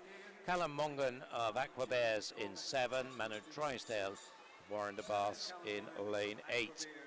It's lane 6, Jamie McCormack from Chesterley Street, and lane 4, Connor Stewart from Stirling Swimming. First and second at the 50, 28.50. And maybe about half a metre between the two of them as they come down length 3. Third place is mighty close. Guy Pelosi is certainly in that mix, so is, well, in fact, lane 8. Manu Drysdale is the one. In fact, he is pulling up nicely now. The Warrender swimmer is having a good weekend. I think I might have said that before. He's proving I must be right. At the halfway mark then, Jamie McCormack, 1:02.91. Connor Stewart, Guy Pelosi, Manu Drysdale, and Callum Mongan for that matter, all close behind him. Can Jamie hold on? He's got some work to do if he's going to hold it. Yeah, we've got a proper race in our hands here. Jamie McCormack, Chesterley Street in lane 6. In lane 4, Connor Stewart. In lane 3, Guy Pelosi. And the momentum seems to be with those two lanes. Lane 3, Guy Pelosi. Lane 4, Connor Stewart. The others are coming back to him. Jamie just starting to tie up a little bit. He's got the lead, but the other two swimmers in the pool are quicker. They've got the momentum. Callum Mongan in lane 7 coming through as well. So this is a proper race with about 40 metres to go. Yeah, so let's see who's got the drive. Connor Stewart perhaps will turn slightly in the lead with 25 to go. Callum Mongan perhaps his biggest threat now in the black cap there on the right of your screen. And Callum is looking good here against the white cap Connor Stewart. These two, lane 4 and lane 7, you get a great view as their respective positions here on the touch. And it was all about the touch there, 1/100th of a second in it. Callum Mongan, look at that, 35.8 for his final 50. What a swim that was. What a great race that was. Backwards and forwards, but 2:15.99. Callum Mongan takes the win by 100th. The Aqua Bear from Rochdale is our winner in that heat. Heat number 5, Alexander Anderson from Hartlepool in lane number 1. Stephen Castro, Borough Stockton in lane 2. Nikolai Sisnett, City of Glasgow in 3. Jamie Beach goes in 4 for N96 for Newcastle. Adam Scott goes in lane number 5 for N96. Thomas Traynor goes in lane 6 for South Lanarkshire. No swimmer in lane 7 and Jasper Hall in lane 8 for Newcastle. Heat number 5. Very close down the first 50. Lane 4, Jamie Beach. He's possibly going to touch it first. Adam Scott touches first, 28.87. Thomas Traynor, Castro Beach, Sisnett very close behind as they move up this third length. Still the swimmer in lane 5. Adam Scott leading the way in lane 6. Thomas Traynor, and they're the top two. Swimmers in lanes 2, 3 and 4, Castro, Sisnett and Beach very close behind. Good underwater work in particular from the City of Glasgow swimmer Nikolai Sisnett. Also going well in lane 8, Jasper Hall from Newcastle. So we've got a good race in our hands as we come to the halfway mark. Touching first will be Adam Scott, 1:02.81. Second place, Thomas Traynor. Third place for Jamie Beach, Jasper Hall, Stephen Castro. Very close as they go up the 5th length. It's just in lane 5. Still, Adam Scott leading the way ahead of Traynor in 6. You're seeing some fantastic 200 butterfly contests going on here, and this is another one. Can Adam Scott hold on to his lead? He's certainly looking like he can. Keep an eye on Nikolai Sisnett, the youngster, just 13, going in lane 3. Broke a Scottish age group record this morning. So he is going to be up there. Certainly a very strong fly swimmer, but I don't think he's going to catch Adam Scott. He has led throughout, and I don't think he'll be caught now. Dangers in lane 8, Jasper Hall. Can't see him on the screen, but he's there in 2nd place. So we've got Adam Scott in lane 5. We've got Jasper Hall in lane 8 in 2nd place. Adam Scott looks like he's got this. Looks like Jasper Hall could well be 2nd. In 3rd place in lane 6, Thomas Traynor. Nikolai Sisnett is going to be 4th, but Scott takes it. 2:12.09. 2nd place for Jasper Hall. 3rd place for Thomas Traynor and 4th place for Nikolai Sisnett. 2:12.09. A nice personal best for our winner of that heat, Adam Scott. Yeah, very well controlled swim. Took it out hard and balanced, and a nice 3.5 second improvement on his entry time. One more heat to go, and the lineup for this heat on your screen now. James Kilpatrick of Carnegie in lane 1, Ryan Hardy of Mount Kelly in 2, Peter McGrother of Durham City in 3, 4 is Cody Ingram from Borough of Barnsley, 5 Ethan Reiling of City of Sunderland, Kyle Mitchell of Geary in 6, Finley Davis of Mid Lothian in 7, and Ross Anderton of East Lothian in lane 8. Well, Finley Davis is one of those swimmers that was just 1/100th away from getting a second swim earlier on. Let's see what he can do in this tough event of 200 butterfly. At the moment, he's behind the yellow cap Kyle Mitchell. He's had some good swims this afternoon. Also going well in lane 2, Ryan Hardy in 2nd place, Davies in 3rd. 28.34 is faster than we've seen. Mitchell then taking out strongly. Third in both the Scottish Summer Meet and North District Age Groups, but it looks like Ryan Hardy has gone past him now. The Mount Kelly 15-year-old looks up for this one, and Finley Davis is also very much in the mix in the green cap for Midlothian. So coming to halfway, they're the trio.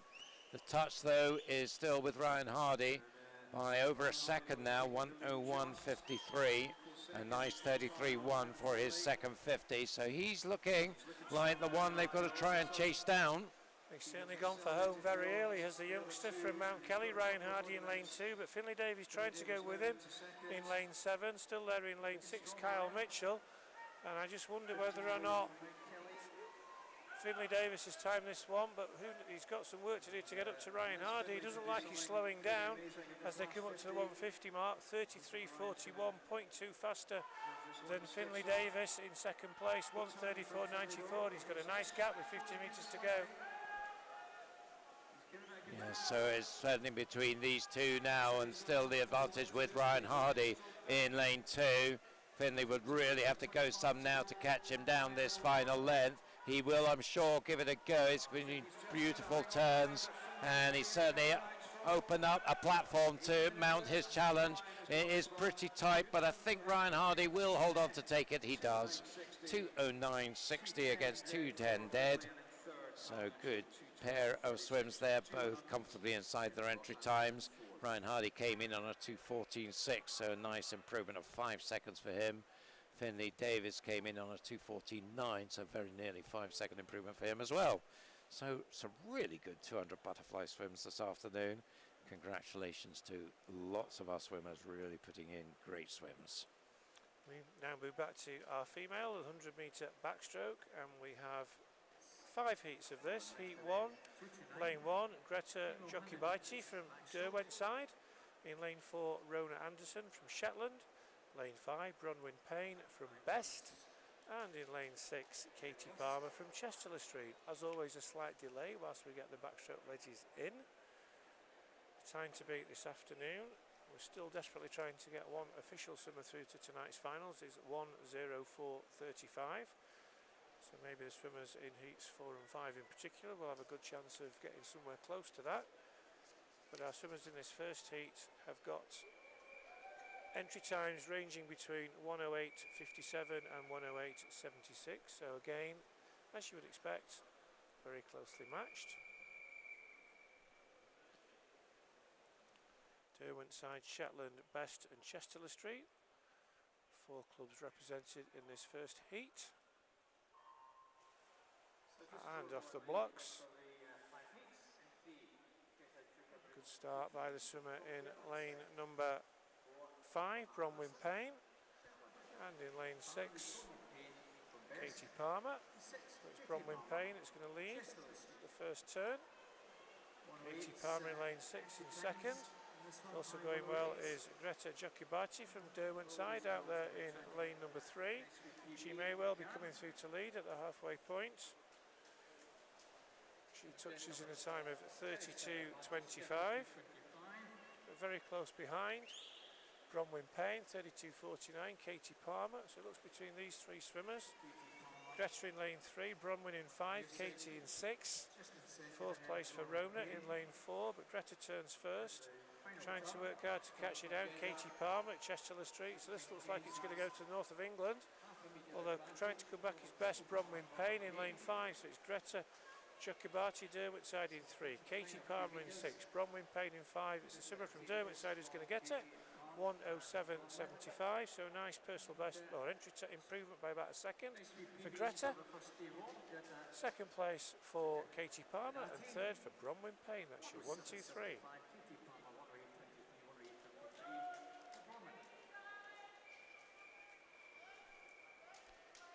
Heat number 2 gets ready to go. Line up Abby McInerney of Inverclyde in 1, Naomi Wilson of Warrender in 2, Leah Rafferty of Western Bartonshire in 3, Caitlin Peebles in lane 4 for East Lothian, Kira Pemble of Best, the Borders team, in 5, Amber Littlejohn of University of Aberdeen Performance in 6, Alex Coy of Warrender Baths in 7, Libby Doubleday, University of Stirling, in lane 8. So entry times again in the 108s, 108.3 to 108.5. So we saw a 107 from Greta in the previous heat, 107.75. So these swimmers will need a PB to match that. Leah Rafferty off to a strong start in lane 3, the Western Berkshire swimmer. And she is leading them down the second length, although not by so much. In that distinctive orange cap is Kira Pemble representing Best. That's her Eyemouth club cap she's wearing. Always very distinctive bright orange, and she leads the way 32.35. Pretty much the same split as the first heat. Now Kira will be looking to push on here hard and get this job done. She is up by a body length plus from lane 2 Naomi Wilson, lane 3 Leah Rafferty. They maybe got something back on her through that turn, but Kira re-establishing her advantage. Now she's back in the swim. She's going to take this comfortably. I think she's going to put in a good improvement on her entry time. Let's see what it is. 107.25, so nice strong swim from the Borders swimmer. Second place was Naomi Wilson, just ahead of Abby McInerney.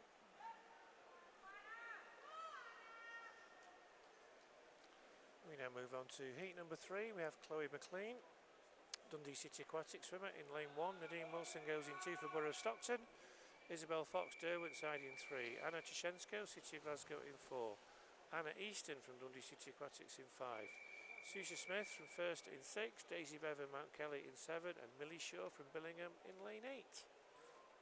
Fastest into this, the City of Glasgow swimmer, Anna Tashenko, 107.91. She gets off to a nice start, possible leads, some nice underwater work from her. Also going well in lane 8 down here, Millie Shaw from Billingham. She possibly turns first. Millie Shaw in 8. Also going well in lane 1, Chloe McLean. So they spread the width of the pool once again. 2 swimmers leading the way as we go up to the halfway mark. I think it possibly will be Millie Shaw. She touches first, 32.34, so just 1/100th a second faster than the previous heat. Chloe McLean second, Isabel Fox third, Anna Easton fourth. The swimmer in lane 3, Isabel Fox, starting to come through from Derwent side. Millie Shaw from Billingham still leading, so it's Derwent side in 3, Billingham in 8, leading the way. As they come down with about 15 metres to go, Millie Shaw in 8, Isabel Fox in 3. Maybe Isabel Fox coming through to take this under the flags.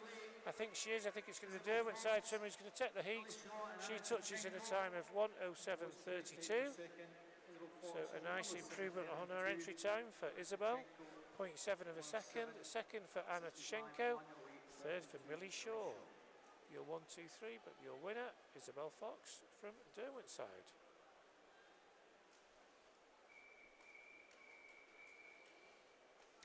Two more heats to go, and heat 4 going into the water now. Line-up made Rogers of Warrender in 1, Grace Brown of Newcastle in 2, Isabella Abernethy of Aberdeen Dolphin in lane 3. 4 is Safrina Machin from City of Glasgow.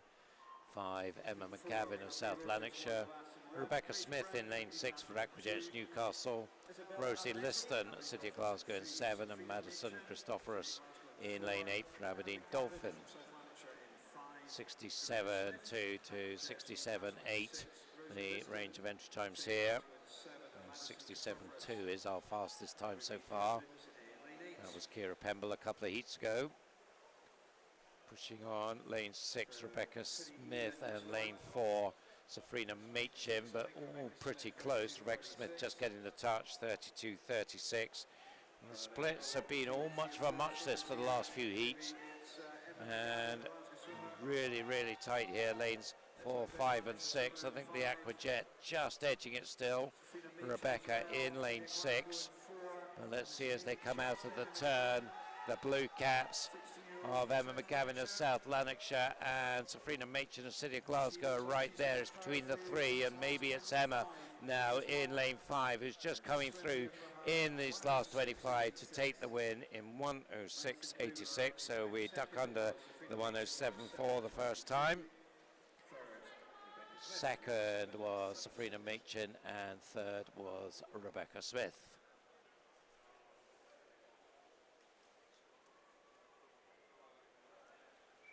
We now move on to our final heat. We have Jessica Kirkwood from the University of Aberdeen Performance Squad in 1. Kirsty Gilmore in lane 2, Evie Mackey in lane 3, both from South Lanarkshire. Rosie Forster goes in 4 for Warren de Baths. Anna Huddy goes in 5 for Mount Kelly.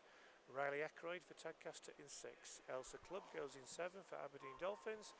And completing the line in lane 8, Isla Gilmurray from Dundee City Aquatics. And we have a hot heat, so the winner of this will win a nice prize courtesy of our sponsors Speedo as they go down the first 25, and it's a swimmer in lane 4 looking very sharp. Rosie Forster, I've seen Rosie swim already this afternoon. She's leading the way in lane 6. Riley Ackroyd in second place from Tadcaster. Going well in lane 8, Isla Gilmurray in 1, Jessica Kirkwood. It's going to be Rosie Forster who takes this one out, 31.74, so we break that cycle of 32 threes, about half a second faster for Rosie. Riley Ackroyd in second, ahead of Jessica Kirkwood and Anna Huddy. And it is the Warren de Bath swimmer, Rosie Forster, about body lengths ahead, maybe just not quite as much. Ahead of Riley Ackroyd in second place, 1:04.35 is the time.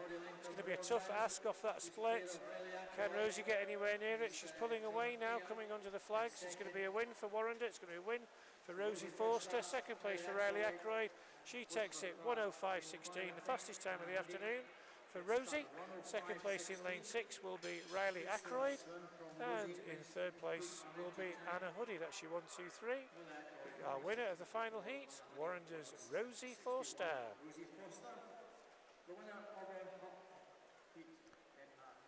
Yeah, good solid swim from Rosie there. So we move on to 100 individual medley now for the male and open event. This is the first of 7 heats. And we've got 5 swimmers in it, and they are Carvin MacDonald of University of Aberdeen Performance in 2, Alex Morton of Darlington in 3, Archie Smith of Aberdeen Dolphin in 4, Logan Ward, University of Stirling in 5, and Luke Garrity of Inverclyde in lane 6. Entry times 1:03.8 to 1:04 dead. Good strong start in lane 5 from Logan Ward, the University of Stirling man. And he is up by about 1.5 meters now. Very nice fly and a nice transition into backstroke, building up his lead in the backstroke. So looking really good, Logan. 27.56 at the halfway mark. So pushing it out nicely here. Let's see, looks like he's holding his lead well in the breaststroke from Archie Smith in second, but this is a big lead now for Logan Ward. About 46 seconds as he comes back. 1:01.09 to get in the C final from the very first heat. This isn't going to be a million miles away from that. Let's see what he can do here. Is he going to get it from the first heat? He is. 59.77. So that's great stuff. We finally made it. Not hitting the bar this time. We are in the net. So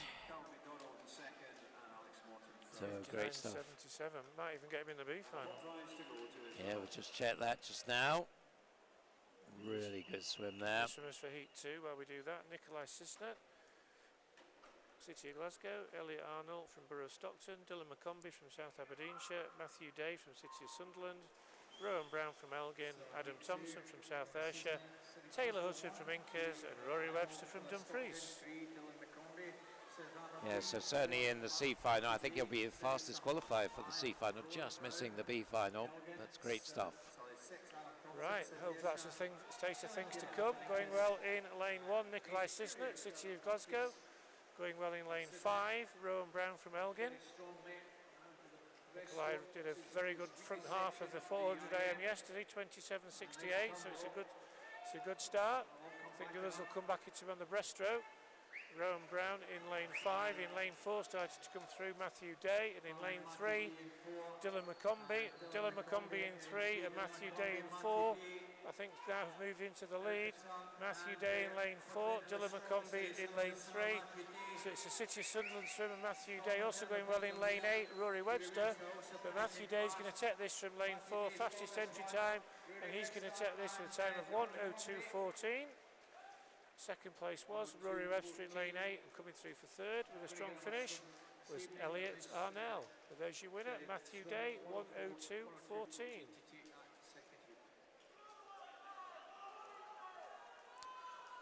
So we move on to Heat 3. Callum Gould in lane 1 for University of Aberdeen Performance. Lachlan Small in 2 for Stirling Swimming. Caelan Johnson of Lerwick in 3. Tom Armitage of Highland Swim Team in 4. In 5 we have Matthew Mahoney from Newcastle. Isaac Howson of Tadcaster in 6. Ethan Collins in 7 for Bells Hill, and Joseph Edgar of Derwentside in lane 8. All in the low 103s here. So let's see what these guys can do. Nothing to choose between them after the fly. Very, very tight down that first length, but coming out of the fly into the backstroke, just emerging into the lead is Newcastle's Matthew Mahoney in lane 5. Let's see what his halfway split is, 27.80. So all the splits have been in that sort of 27 mid-range for the last 3 heats. What can we do in the breaststroke? Lachlan Small moving up very well in lane 2. He is right up there now with Matthew and also Isaac Howson in lane 6, and not far away as well Ethan Collins in 7. But what a great breaststroke from Lachlan Small, the Stirling 14-year-old, and that set him up for a win here, I think, as he comes home on the freestyle. He won't be caught and takes the win in 1:01.29. Big 2-second improvement on his entry time. So it looks like we have got the bit between our teeth here. Between these swimmers, Isaac Howson second, Matthew Mahoney in third. Heat number 4, we've got Taylor Sinclair from Elgin, Marcus Blake, City of Glasgow, Alex Whittle from Newcastle, Torrin Liversidge from South Aberdeenshire, James Kilpatrick from Carnegie, Ed Brown from Alnwick Dolphins, Logan Jackson, University of Aberdeen, and Adam Bradley from City of Liverpool. So yeah, what a difference this event all of a sudden feels like. We're going to get some people into the final tonight. We've still got another 4 heats to go. Very close on the first 50, going well in lane 7. Logan Jackson going well in lane 2. Marcus Blake in 2, Jackson in 7. Jackson touches first, 28.23. Second place for Alex Whittle, third place for Torrin Liversidge, ahead of Ed Brown. Starting to come through in lane 8 on the breaststroke, Adam Bradley, City of Liverpool, and it's Adam Bradley with a really quick breaststroke leg. Has come from nowhere to lead with 25 metres to go. What a leg of breaststroke that was. And he's leading now. Second place lanes 2 and 3, Marcus Blake and Alex Whittle, but this is all about City of Liverpool's Adam Bradley. What a leg of breaststroke, and he's going to get close, but not close enough. 1:01.37 for him. Second place was Alex Whittle, third place for Torrin Liversidge, but Adam Bradley turned that race on its head on that third length, and he wins heat number 4. Yep, great breaststroke, and so important, of course. It sets you up for the freestyle, and that's what we saw there. Heat number 5. Nevin Creighton in 1 for Chesley Street. Albert Whitlock, Millfield in 2. Roman Wallace, Borough of Barnsley in 3. Liam Gozinski of Montefieth in 4. Thomas Traynor, South Lanarkshire in 5. Jensen Norris of Perth City in 6. Jack Doherty Simpson of City of Glasgow in 7. And Joe Carter of Delting Dolphins in lane 8. So it's the Red Caps in lane 1 and lane 6 setting the pace here. Devin Creighton in 1, Jensen Norris in 6. Also up there in lane 7, Jack Doherty Simpson. So a close one here. Who's going to get the touch? Jack, I think. Nothing coming through on the times, but it looked like Jack, although coming out of that turn into the breaststroke, it's very, very close. Devin Creighton certainly looking good up at the top of your screen here, and I think he has got the edge as we come to the end of the breaststroke. Not much in it. The South Lanarkshire swimmer Thomas Traynor going well, and well, he is finishing strongly now here. Thomas Traynor in lane 5. Is he going to get the edge? It's going to be on the touch. Oh, what a swim from lane 6 in the end. Jensen Norris coming through just to edge it 1:01.44. So we're seeing a series of swims on the 1:01s, but just outside the times required to get into final. 1:01 dead is now the time after we already saw Logan Ward get in. So it's just got slightly tougher, but we've still got 2 heats to try and have a go at it. Heat number 6, we have Jamie Waller from Heart of Midlothian, Jack Mitchell from University of Aberdeen Performance, Jimmy Maguire, City of Sunderland, Finlay Nelson from Dumfries, Lewis Gibson from South Ayrshire, Connor Christopherus, Aberdeen Dolphins, Corey Phillip, Dundee City Aquatics, and Peter McGrother from Durham. Fast start in lane 4 from Finlay Nelson. He's leading the way up the first leg of Butterfly. Moving on to the backstroke, going well in lane 2. Jack Mitchell, he's second place in lane 1. Jamie Waller I should say. Waller in 1, Mitchell in 2, Nelson in 4. With Nelson leading, he's going to touch first ahead of Waller, 27.37. So a quick first 50. Jamie Waller in second place, Corey Phillip in 3rd, Lewis Gibson in 4th. There's still a swimmer in lane 4. Finlay Nelson leading the way. Corey Phillip starting to come through in lane 7. And in lane 2, Jack Mitchell in 2 touches just first ahead of Finlay Nelson in 4. Mitchell in 2, Nelson in 4, Phillip in 3. Looks like it's going to be the swimmer in lane 2, Jack Mitchell from University of Aberdeen, ahead of the swimmer in 4, Finlay Nelson on the touch. Who's going to get it? Nelson gets it, 1:00.35, and that will put 2 swimmers, I think, into finals tonight. The first 2 will get in. Both Finlay Nelson and Jack Milson will swim tonight, provisionally in the C final, because we've still got 1 heat to go. But a very good swim there from those 2 swimmers. Yeah, this is what we want to see. These good swims forcing their way into more swims. So that sort of complicates things. I think just doing the maths, I think we're at 1:00.54 now to get into the C final as it gets tougher and tougher as more swimmers make it. In this final heat, we've got Finlay Sang, City of Glasgow in 1, Cameron Doran, also City of Glasgow in 2, Jacob Light of Morpeth in 3, Magnus Morris of Ren 96 in 4, Jacob Wood, Aberdeen Dolphin in 5, Magnus Buller of Shetland in 6, Gregor Ross, City of Glasgow 7, and Aidan Bruce in lane 8 for Aberdeen. And a good first 50 from Cameron Doran. He turns in 27.94, not as fast as Finlay Nelson in the previous heat. Let's see what they can do in the second half. It's all bunching up here now. The Glasgow swimmer going well in lane 7, that's Gregor Ross, but also up there in lane 1, Finlay Sang leads the way through into the freestyle. Another City of Glasgow swimmer, so the 2 from Glasgow look like they're going to be 1 and 2 here. Who's going to get the touch? I think it's going to be Finlay Sang in lane 1. Came from 7th place at the halfway mark, 1:00.22. I think he will be swimming again as well. So it's like Edinburgh buses. We waited all afternoon and now 4 have come all in a row. Yeah, I guess it's an event you don't see swimming that often, the 100 AM, so people can make big improvements on entry times depending on when they last saw it. And let's not forget there, you know, we had a swimmer from the very first heat, Logan Ward, who's ranked sort of, you know, 52nd this afternoon, 1:03.91 with an improvement of over 4 seconds. Obviously not swam it for a while, but good to see, and we'll let the officials work that out. As we move back to our female event, and the next event will be event 231, the female 400 metre freestyle.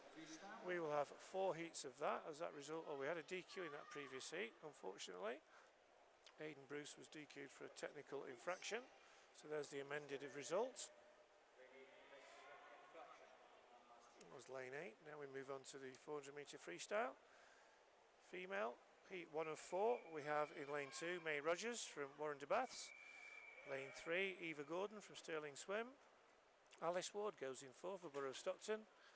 Olivia Caldwell goes in 5 for City of Glasgow. Eloise Herbert goes in 6 for Tadcaster, and Millie Northrop goes for Borough of Barnsley in lane 7. Entry times 4:40.6 to 4:42.02.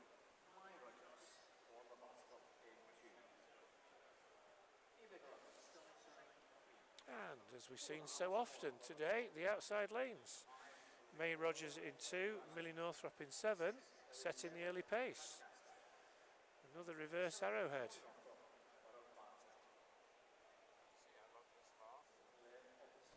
See how long that reverse arrowhead lasts, but certainly May and Millie off to good starts, just a tenth apart, and over half a second ahead of lane 3, Eva Gordon in 3rd place.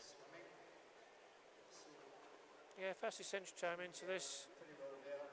Alice Ward in lane 4, Borough of Stockton, 4:40.6. Sometimes you do see the swimmers taking it fairly gently in the first 100 or 2 and then really winding it up.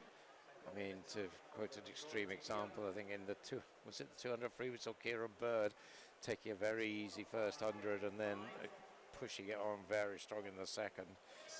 Yeah, and you're already starting to see now the swimmer in lane 2, Eva Gordon from Stirling Swim, starting to make a bit of a move, 8th in the Scottish Summer Meet, 3rd in the West District Championships, and she's now started to close down our early leaders, May Rogers and Millie Northrop. Also going well is City of Glasgow's Olivia Caldwell in lane 5. There's still a long way to go. Fastest in the pool at the minute is Olivia Caldwell, but only just those first 4 swimmers there. Very closely matched on that last 50, only 0.2 between them. They started to pull away a little bit from the swim in lane 4, Alice Ward.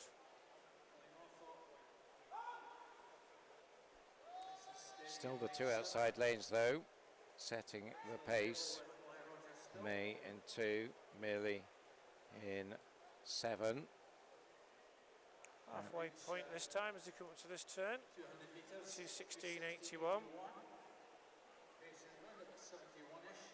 So 71 and a half, yeah, for that one. And looking at the times again, you can't split them. The 4 swimmers there was about 0.1, I think 0.2 over their splits for 50.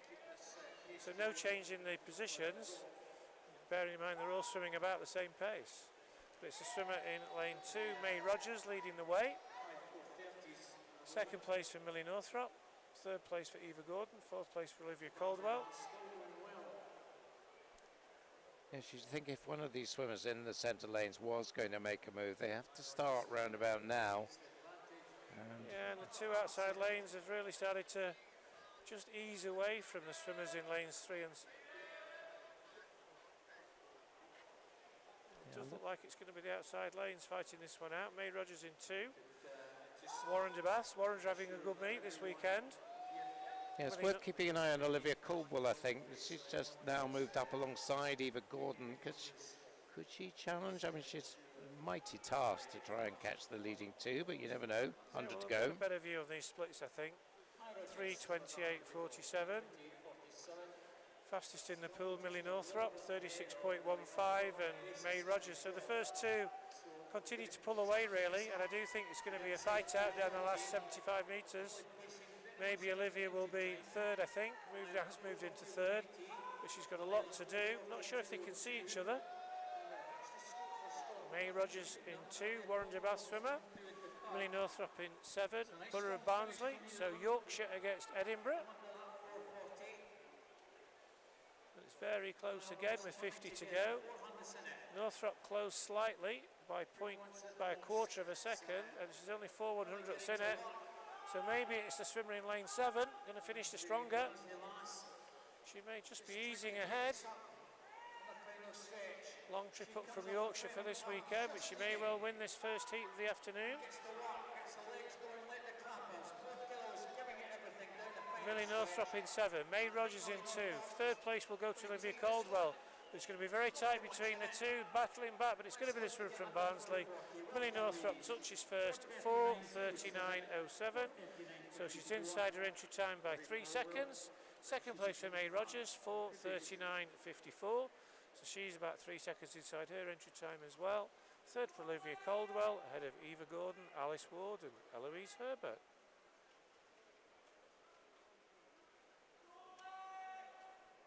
So that result confirmed, and here's the lineup for heat number 2.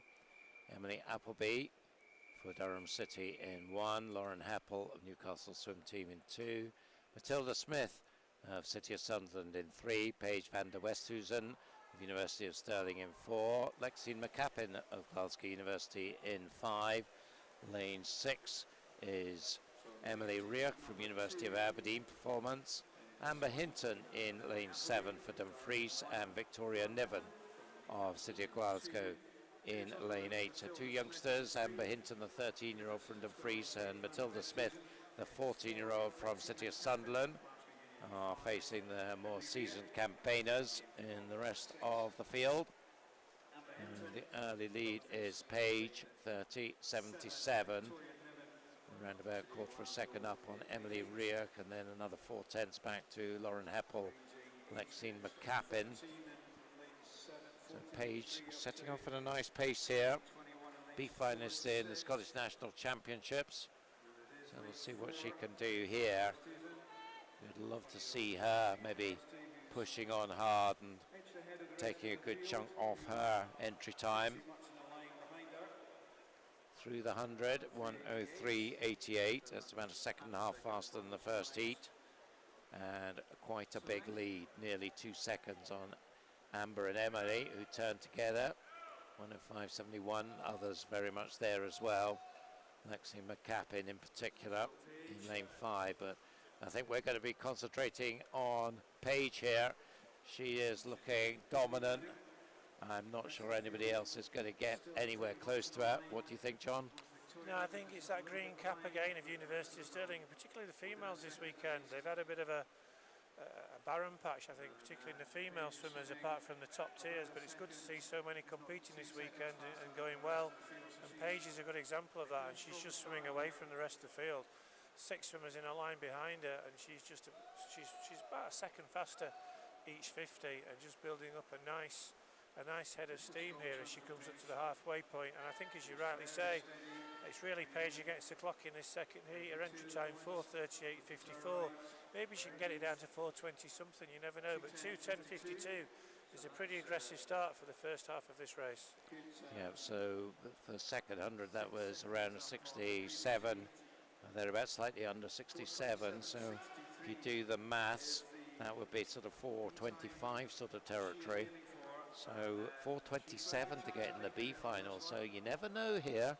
We've said how tough it is to get into a B final, but if Paige can hold this pace, she's got a chance. Let's see. It might be another case if she's not just swam this event for a while, and therefore, you know, the improvement is because she's just not done the event for a period, and this is an old time. But she's certainly looking strong at this minute, and 33.82, still pulling away from the field and still looking strong. Well, she certainly swam it long course. I don't know whether she swam it short course, because she might have submitted her short course PB rather than a converted long course time. So, yes, well, let's see. So we need to be around these sort of 33.5 to 34 sort of split. So let's check as she comes up to the 300. What is this split? 33.6, so she's really right there. 3:18.01. So that was another 67.5 there. So she is on course to get under the time of 4:27.63 that she would need to get into the B final. Have to go down to 4:21 to get to the A final. I don't think she'll do that, but surely if she can hold this pace and maybe find a back-end sprint as well, she can get a second swim tonight. You can see the size of her lead. Our camera crew struggling to get first and second in the same shot. So 3:51.76, another 33.7. So surely she is on track here to take this one. Coming up to her final turn, nice shot. She looks well controlled. Through the turn she goes, out into her swim. Can she pick up the pace here? Does she know where she's at? Does she hold back because of the final swim this evening, or does she give it hell for leather because she's not quite sure where she stands? She's certainly going to make it into a second swim. That was a wonderful swim. 4:24.76. That was nearly 14 seconds inside her entry time. We concentrated on Paige, but here we see Amber Hinton coming in for second, 4:36.68 for Amber, and that's a 3-second PB for her. Lauren Heppel just behind her in 4:38. So some good swims behind Paige, but Paige the star of the show there, 4:24.76, and that paces her, I think, about 5th ranked in the B final. Yeah, 13th overall, so a very strong swim, and let's see if she can go a bit quicker tonight. And we move on to our third heat, which is a hot heat, so nice prize here for whoever wins this heat. I think it's going to be a bit closer possibly than the previous one. But we have Lizzie Dudman from Mount Kelly in 1, Chloe Brotherton in 2 from South Tyne, Amelia Mardell in 3, University of Aberdeen Performance Squad, Ayla Cochrane in 4, City of Glasgow, India Marshall goes for University of Aberdeen Performance in 5, Molly Gould, City of Sunderland in 6, Lucy Raper for Morpeth in lane 7, and Safrina Machin for City of Glasgow in lane 8. Wow, see if anyone can follow that. It can be done from the afternoon. All of a sudden, having had some barren events, all of a sudden we've got quite a few swimmers coming back tonight now for finals, which is good to see. And the first 50, very close. Lane 2, going well, Chloe Brotherton. Lane 6, Molly Gould. Lane 5, India Marshall. So this is going to be a lot closer heat. I think we can already establish whether or not they can push themselves on to a quick time. Just to give you a view on Paige's first 100, 1:03.88. So they're going to be quite close to that. Just outside it by a second, 1:04.95. And it's Molly Gould leading the way from Amelia Mardell, Chloe Brotherton and India Marshall. It's going to be tough from that first split, I think, but hey, who knows? Still a long way to go. Lane 6, Molly Gould, City of London, City of Sunderland, not London. Has she moved? Closing up behind. We have got some up here from London, but more up here from the northeast. It's great to see, and a big thank you to everybody that's sent swimmers up here from the north of England, northeast as well. Molly leading the way from Amelia in lane 3, India in 5, Lizzie in 1, but you can see all 8 swimmers, less than 3 seconds between them all, so much closer heat than the previous one. Yes, this is going to be tight, I think. You can see they were pacing in the 34s against the 33.7s that we saw from Paige, so I don't think we will see another joining Paige in that B final from this heat, but it's all really about improving on the 4:37s that they're entered on, and as they come into halfway, I think they're in good shape to have a go at doing that. 2:14.35. Still Molly Gould leads the way, but it's still pretty tight. There's still 4 swimmers within a second or so of her. Yeah, I think on that split we're looking at a time somewhere maybe about 4:35. Maybe a little bit quicker, hopefully, if they can find something in the second half. Starting to come through strongly now in lane 3 is Amelia Mardell, University of Aberdeen Performance Squad. She looks like she's going to be the one, along with her teammate in lane 5, India Marshall, who is going to press our leader, Molly Gould. So Molly leads from 2 Aberdeen swimmers, Amelia in 3, India in 5. Molly's still the fastest in the pool though, 34.8, 0.2 quicker than the 2 girls from Aberdeen. And she's looking strong. City of Sunderland. But Amelia Mardell is maybe putting in a bit of a push. Let's just see as they come down. She's within a body length of the leader, Molly Gould. Yeah, and the youngster Lizzie Dudman in lane 1, but we shouldn't just notice, okay, there's 2 12-year-olds in this heat, you know. Chloe Brotherton in lane 2 and Lucy Raper in lane 7. So you're very young and still doing really well. Both Chloe 3:29 and 3:30 for Lucy on that split. So very, very good times for 12-year-olds. But it's still Molly Gould leading the way.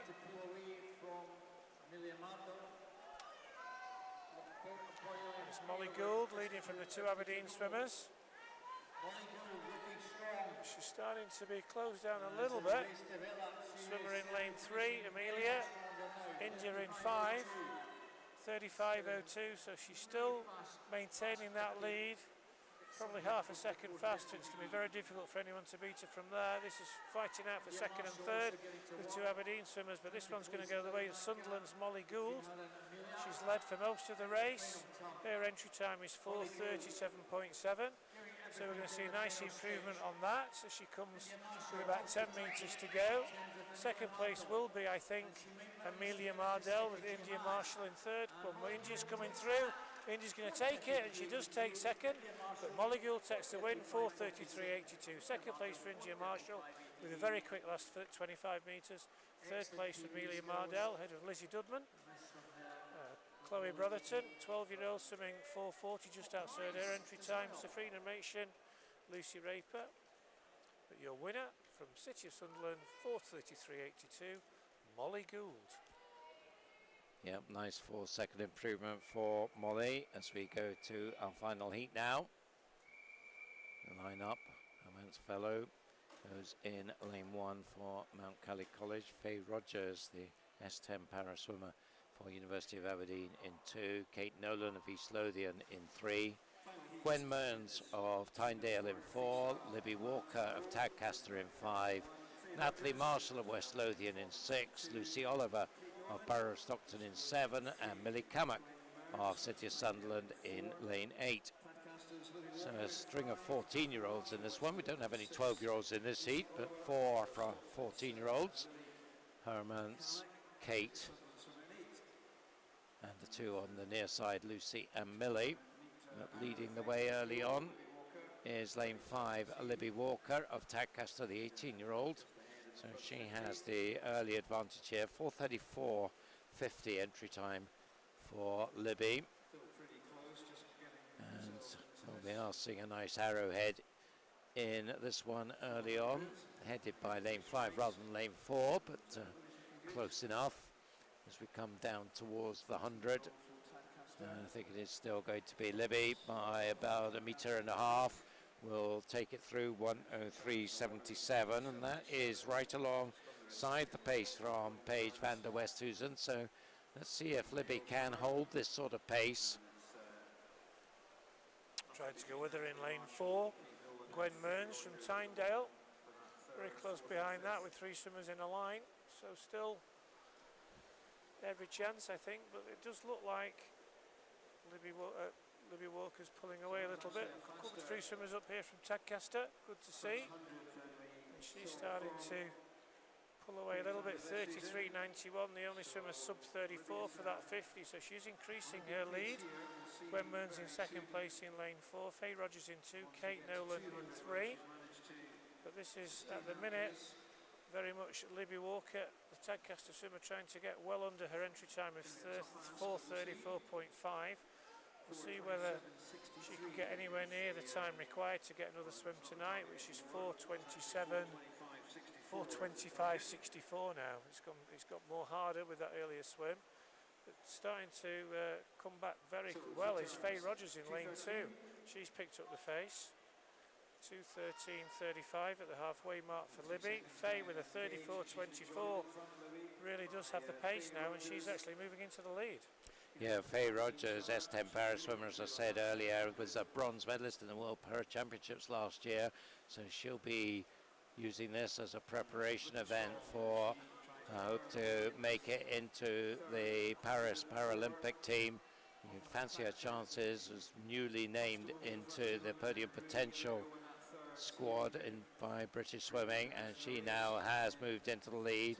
And look at that pacing, 34.4 against high 35s and low 36s behind her. So Faye really taking it to the field now, having a wonderful career, was in a very difficult accident that gave a few years ago that has caused the injuries that now has her swimming in the Paralympic ranks, but she is seizing her opportunities with both hands as she comes up now towards the 300s, going through in 3:23.08. So nice pacing from her. That was just under a 1:10. You can see just under the 35 for the split. So we're looking at something in the low 4:30s here. I don't think it will be a second swim tonight, but it's going to be a good swim from Faye Rogers. She's entered on 4:36.9, so if she can take a few seconds off that, I think that will be job well done as she sets her preparations for the next few months coming up to the trials, of course, in London in April.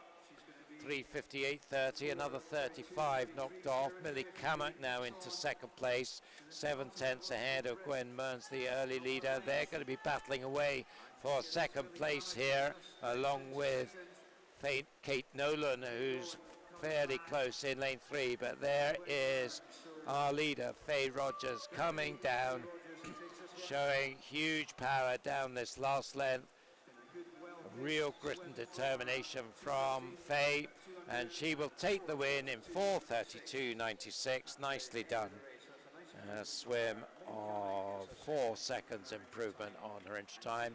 Millie Kamak taking that scrap for second, 4:36.54. Ahead of Kate Nolan, 4:37.45.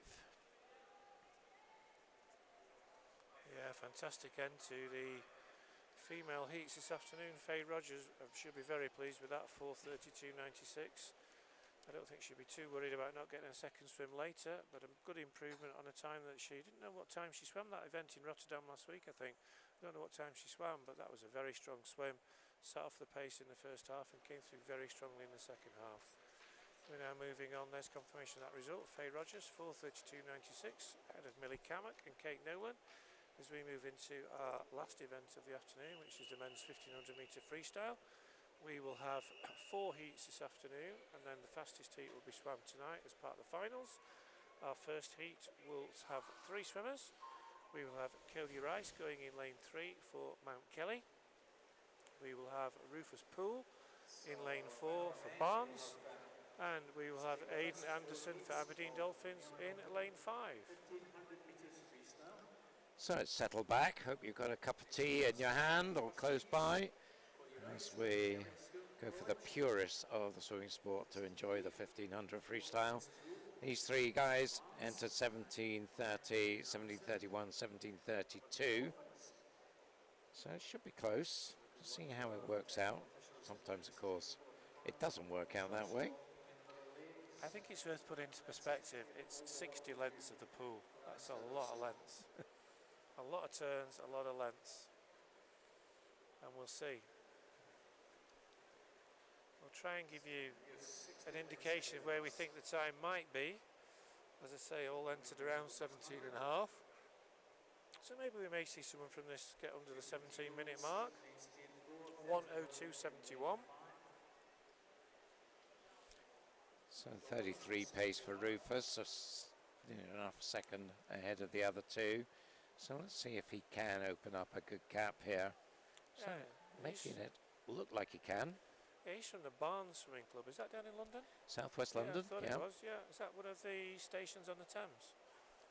Barnes. I think I'm sure the boat race, that rings a bell. Yeah, they certainly go past Barnes, I think, in the boat race. My son actually lives in Barnes, so I wow. know a little bit about Barnes. Right, Don't know much about their swimming club, though, I have to admit, but I know that they've had produced some pretty decent swimmers over the years, and Rufus Poole will be looking to keep that going. Nice to have him up here in Edinburgh. Yeah. He's leading the way in this heat.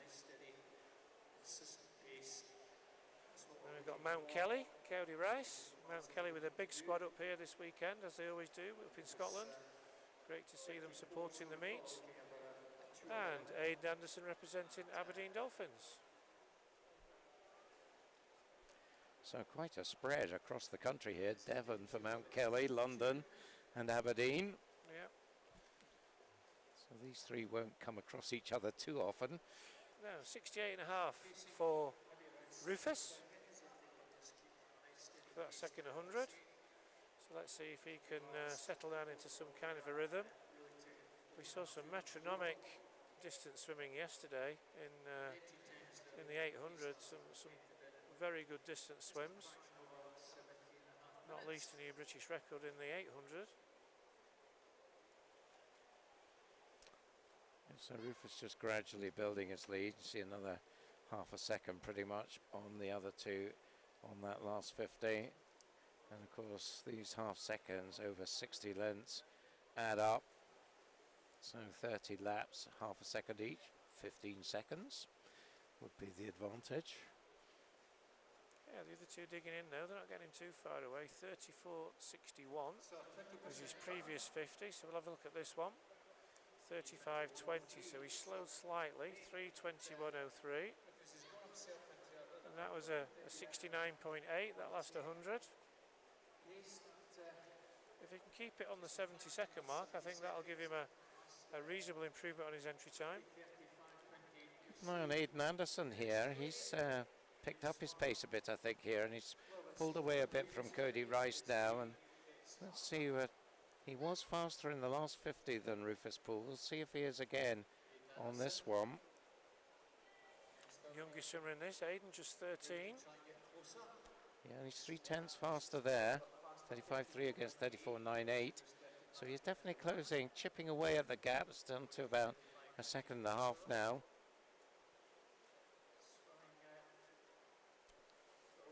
First place in the North District distance meet when he set this time, 17:31.66. Second in the Scottish Summer meet earlier this year. Aberdeen Dolphin know how to produce good swimmers, don't they? They certainly do. Scottish Club of the Year, was it last year or the year before?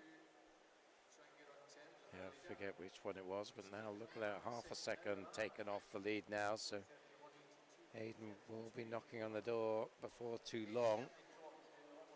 Yeah, and the pace slowing at the front, so Rufus is slowing, Aidan's getting quicker, so a combination of that means that the gap is shortening all the time.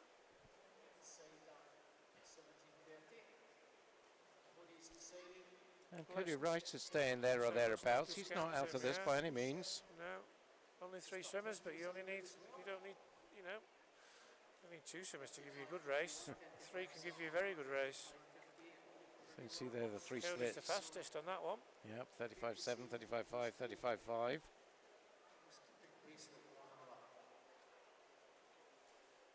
Cameraman will be pleased. Able to keep all 3 swimmers in shot at the minute.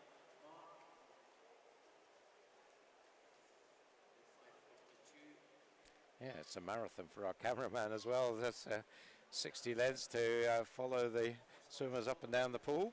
Yeah. 35.6 for Rufus, 35.4, 35.6. So again, nip and tuck now. So Aidan not really gaining quite so much as he was a couple of 100 metres ago. Pace just slowing, that was about 71.3 the last 100. So they're in and around 110, 111, just I mean, it is very much, the key is just to be able to set a metronomic pace, isn't it? Yeah. This 1500, decide what pace it is. And that's hard for these younger swimmers to know how fast they can go. I suppose they will do 1500 sets in training just to try and set their pace. They will be given guidance by their coaching, but it's hard for these youngsters to keep that concentration going all the way through 17 minutes of swimming. It is, and what they'll be trying to do is churn out these lengths with the same time. What surprised me there, that last 50, there was 3 100ths between the 3 swimmers. Incredible, but certainly Aidan's picked the pace up down this 50 for sure. Yeah, for the first time he now moves into the lead. 34.7 for him for that last split. So Aidan will be now seeing what he can do. Can he pull away from Rufus? I don't think Rufus is going to let him. Doesn't look like he's going to anyway. Which is good news for us. It is. We've still got very much a race on. All 3 swimmers still very much in the frame. See, just quarter of a second between Aidan and Rufus. Again, though, quarter of a second differential on that 50. So it does look like Aidan is going to gradually increase this lead unless Rufus can change gear. Or, of course, possibly Aidan could slip back, but let's hope that doesn't happen.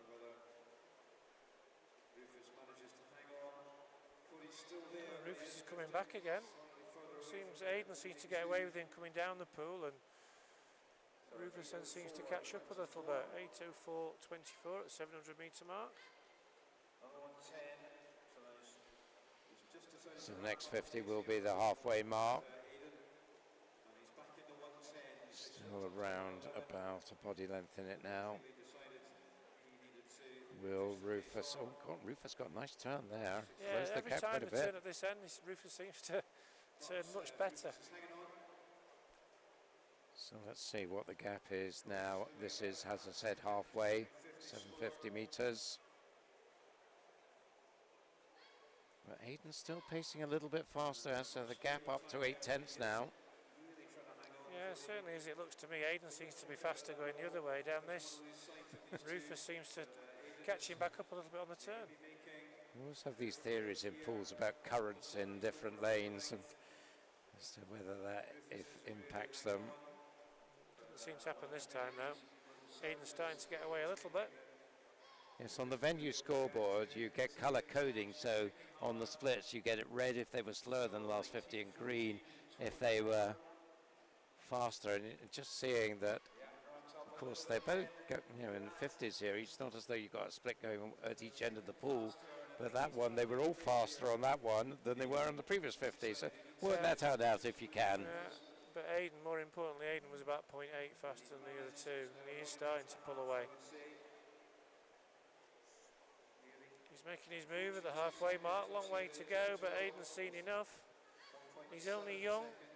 He says, I've paid my older swimmers a bit of respect in the first half, but I'm off ski now. And the youngster from Aberdeen is looking pretty good. Yeah, catch me if you can. And I'm not sure they can. 13-year-old, he's pulling further and further away. Great shots there as he breathes, just showing the concentration, the effort there, and taking those big breaths in.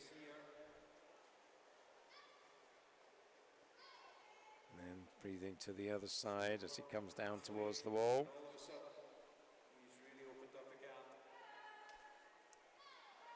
He's really 900 metres done, 10:24.31. So another 1:10 kicked off. He's very consistent on that space.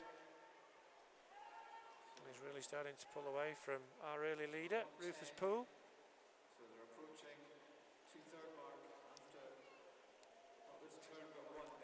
So I can do the maths on 1:10 times 6 is about 7 minutes. So roughly speaking, that would suggest that Aiden would be 7 seconds or so inside his entry time with a sprint, and if he can ramp it up, he could perhaps do a little more than that. Yeah, your maths is better than mine. I was waiting to the 2/3 mark after this next 50, which will be 1,000 metres.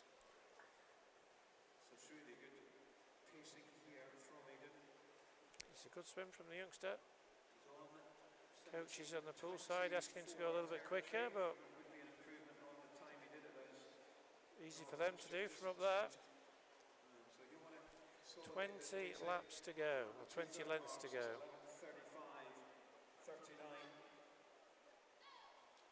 Pace maybe just slipped a bit. That was just slowed down a little bit. Rufus was quicker on that 50.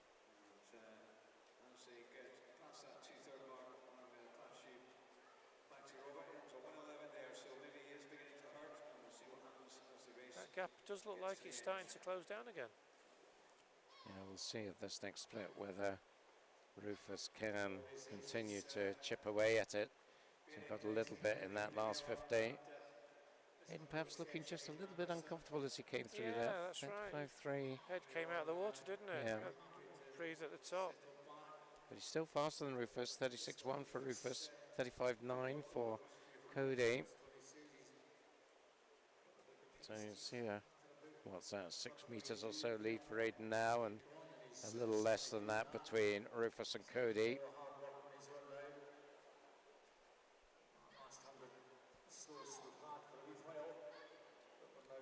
So we'll see whether we can pick up the pace again for here, 35.7. So we are now into 1:11's paces rather than 1:10's, but Rufus dropping back as well. So Cody Rice isn't out of that in terms of closing that gap on the second. It looks like he is closing the gap. on Rufus Poole, so a really leader may come under pressure for second at some point. Yeah, it's hard to see anyone catching Aidan now. So, of course, quite a long way to go. So we come up now to the 11.50 turn, 13.21, 35.3, so that was a little faster that time. He's picked you back up again. Rufus is slowing, and Cody's definitely making inroads into that gap now. You can see that gap between second and third closing down. I think Aidan did have a little length there where he looked a bit uncomfortable, but he's back on his rhythm again, and the race could be for second and third with Cody Rice starting to close down Rufus Poole. Yeah, it's possibly just that he was slightly getting his stroke a little bit wrong going into the turn on that one, because certainly he looked pretty comfortable there, although 35.8 was a little slower than he has been. 36.1 for Rufus, 35.8 for Cody. It's another 0.3, taken off the second to third gap. And Cody Rice still looking very smooth stroke, the swimmer from Mount Kelly.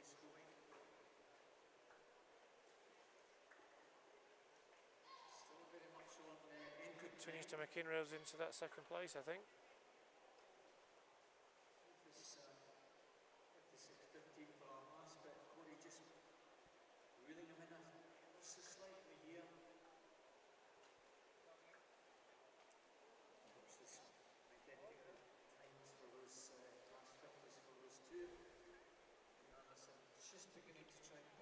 So Aidan then continuing to drive up this lead. It's up to about 12 meters now, nearly half a length.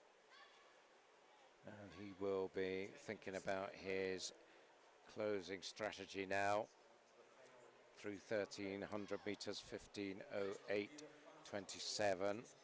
So ideally he would be wanting to start to push it up. He's back down to the low 35, so he's doing that to a certain extent.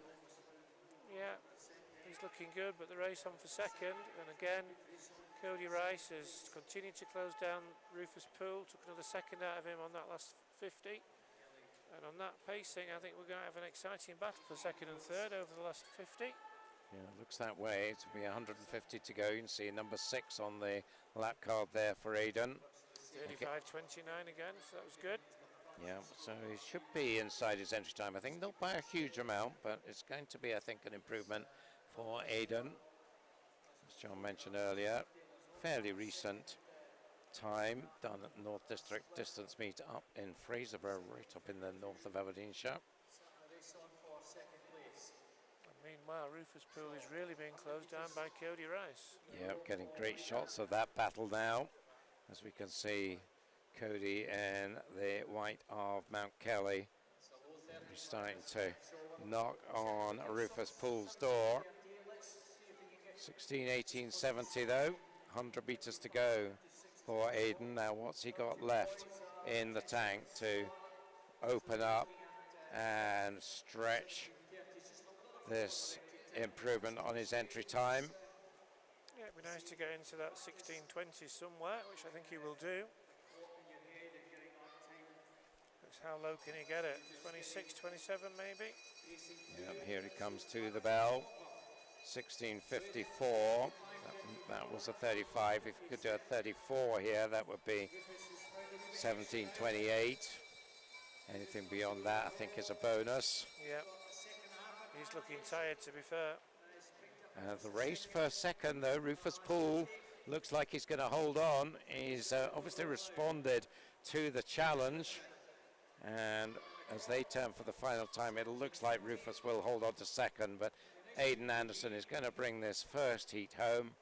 See on the time, 17.27. So it was sub 34 for his last 50, so nice job.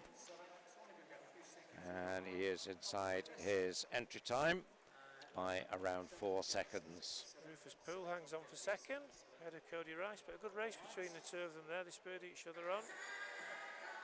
As we move towards heat 2, which, if you can hear in the background, will be a hot heat, so a prize for whoever wins heat number 2.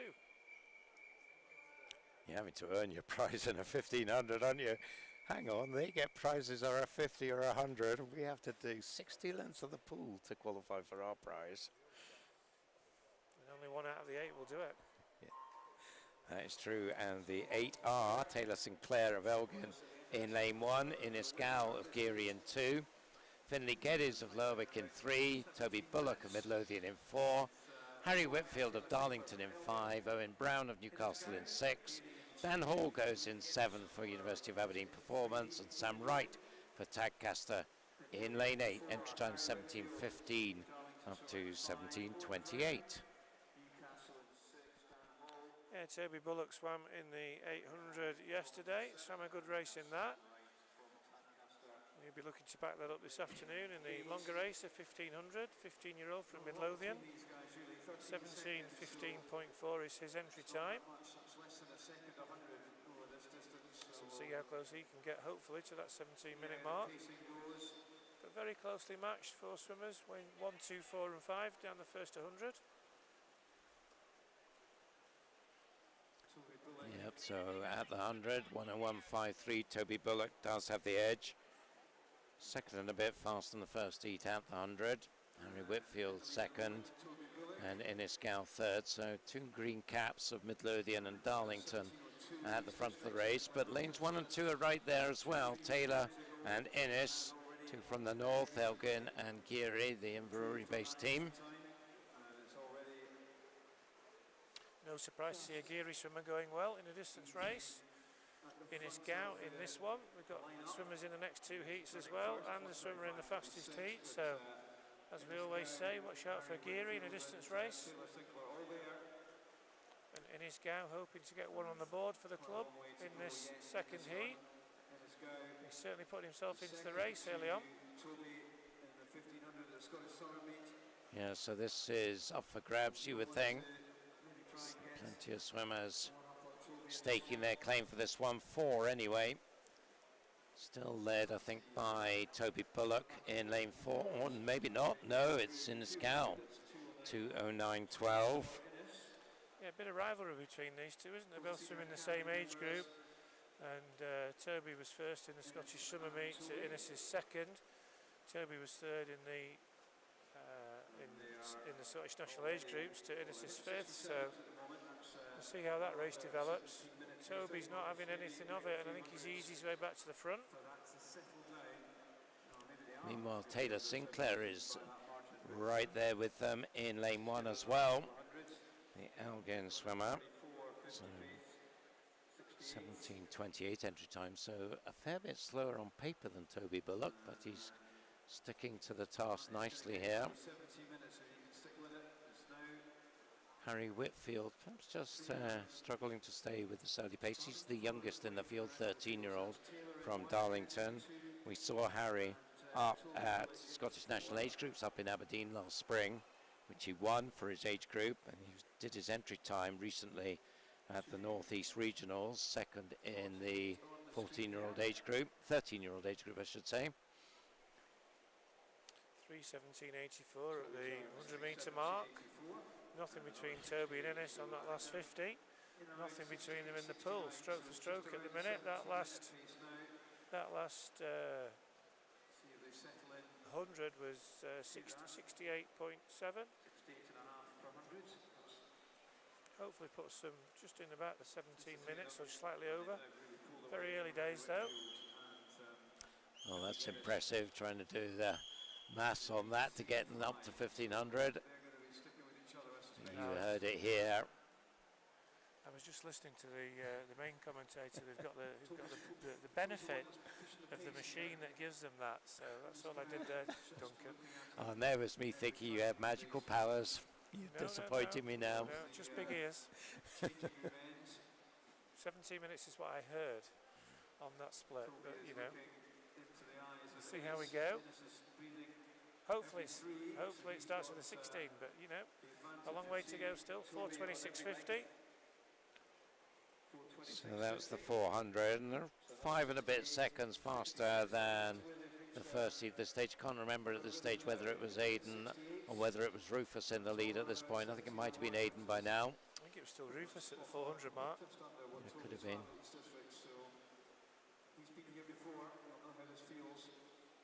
You would hope that these three swimmers are driving each other on. They're on the right side of the pool in terms of lanes 1, 2 and 4. Toby breathing away from them at the minute, but he's now started to pull away a little bit from the other two. In this Gals split, they're just slightly slower than the other two, 34.7 against 34.3s. I don't know whether that is too meaningful at this stage. We'll see whether, if it becomes a pattern, then it becomes meaningful. If it was a blip, then not. Certainly these three now pulling comfortably away from Harry Whitfield and Finlay Geddes, who are having their own contest for 4th place. Up to 500 metres, 5:35.41. About the same, not much in it in the three there. Harry Whitfield picking up the pace in lane 5, but he's got a long way to come back if he wants to get in the top 3. The three swimmers were very similar on that last 50. Toby looks like he's slipped the field slightly, the Midlothian swimmer, green cap in lane 4.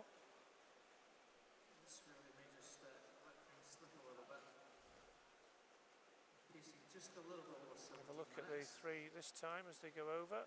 34.49 for Toby, 34.71 for Taylor, 35.1 for Innes. So Toby just building that lead.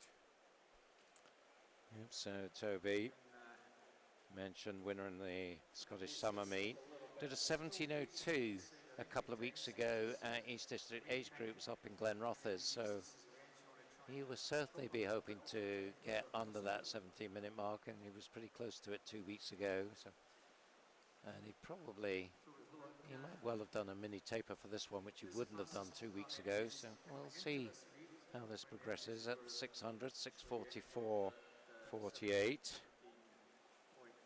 69 split. So what you're saying is my 17 minutes looks about right. Hopefully a bit quicker. Yeah, let's see if he can start with a 16. That would be really good.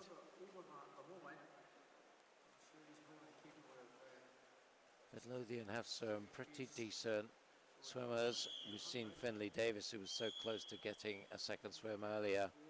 And now Toby, a slightly younger 15-year-old, showing what he can do. Colin Barton, the coach there, is doing a terrific job.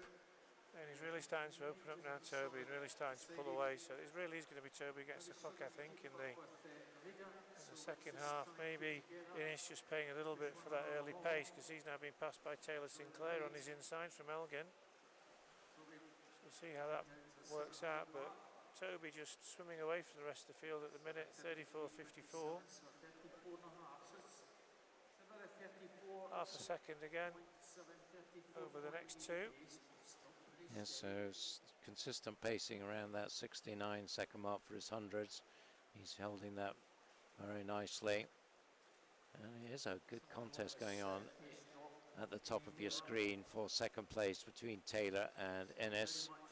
They will know each other well, swimming both in the north, Elgin and Geary. So halfway mark, 8:27. Very close to that 17 minutes judged on that split. And Innes seems to have responded to Taylor catching him. He's got a bit of a second wind, I think, in lane 2. He's now going head to head with Taylor. And you can see that now as they go to the wide shot, battling away up at the top of the screen behind our leader Toby Bullock. So 9:02.87 at 800. And Innes has picked up the pace, 35.1. Pace coming from Dan Hall in lane 7, only swimmer sub 35. 34.4 from Dan. Got a long way to go to come back. Toby. He's up into 4th place. Yeah, Toby's looking good here, isn't he? It's showing nice, steady rhythm in his swim. And smoothly through the turns. So 34.7. So he's keeping that pace going nicely. Taylor Sinclair just edging Innes Gal through that turn. You mentioned Dan Hall, you see him in the white cap there, on the right hand side of your screen. Yeah, he's certainly picked the pace up as Dan in lane 7. He's not without a chance of catching possibly Taylor and Innes. So we're coming up to the 10:10 as we go to 900 meters, 10, 12, 15. So again, just around that 69 mark, just slightly over that time. 5-second gap, 34.5 his split there, still increasing his lead gradually with every lap as we come to now. Ideally he would want to start to ramp up the pace now, depending on what he has, how he's feeling. Certainly the body will be feeling it by now as we come up towards the 1,000 meters. I think this is 950 turn, 34.5, so still very consistent around that 69 pace, and just pushing it along nicely. See there, all from mainly from the arms. There, your legs really just for balance at this stage. Yeah, and don't forget he did an 800 yesterday as well, so he's doing well to maintain his pace. He's very much on his own. Dan Hall in lane 7 is starting to, in particular, close down on Innes Gow for that third spot, but no one's going to get anywhere near Toby. 11:20.95. So just to balance this out, he's around 14 seconds faster than Aidan Anderson was at the same stage, so 2/3 of the way through. So that would suggest overall he'll maybe come in 20 seconds faster. That would put him over the 70 minutes, so he would need to pick it up compared with that. Yeah, Aidan did get a bit tired in the last bit. I think it's fair to say, but he's still within his sights. But he needs a strong finish. What's he got left? 34:38. Yeah, I think that's a bit faster than he has been. Yeah.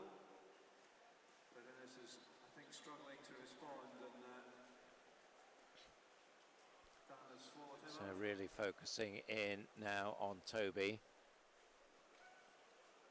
But I can tell you that things are changing a fair bit behind him. We'll maybe get a chance to see that as we see. There we go, the wider view, and you can see there on his own now Taylor Sinclair and Dan Hall, you called it, John, earlier, was pushing on, and then now I think he's sneaked ahead of Innes Gow. I think he's got Taylor Sinclair in his sights as well. Someone from the University of Aberdeen performance squad, Dan Hall. Yes, the Hall's a strong swimming family up in Aberdeen. He's now swimming just a bit faster. And so trying to see him off. He's still got quite a bit of work to do to catch Taylor. Yeah. And we'll see whether he can do it, and we'll see, check on their relative splits here. So you can see 34.8 from Toby, and we're not going to see it. 35.2, 34.97, so 0.2 of a second. Okay. He's still got 2.5 seconds to make up, so he's got a long way to go to make it up, and he's running out of runway. As this time we come up to the 1300 metre mark, I think.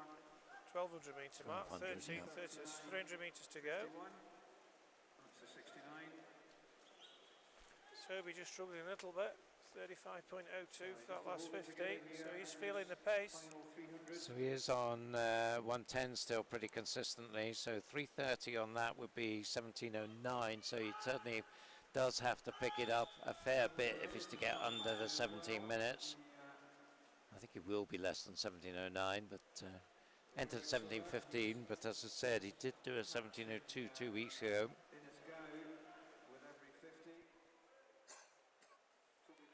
The race still on for third, much coming through in Finlay Geddes from Lerwick starting to come through in lane 3 as well, so that's a battle on for third place, which could well be a three-way go.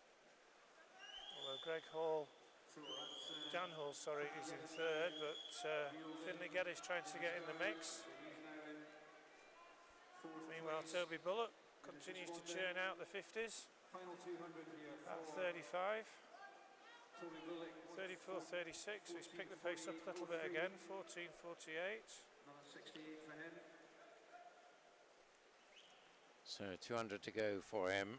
Finished strong. He'd have to Close to that time. He did go down to 66s to make 17 minutes. That feels tough. It does look like he's picked the pace up a little bit though. I don't think he's picked it up to that extent, but he has picked it up a little bit. Taylor Sinclair still in second, Dan Hall in third, Battle on for fourth.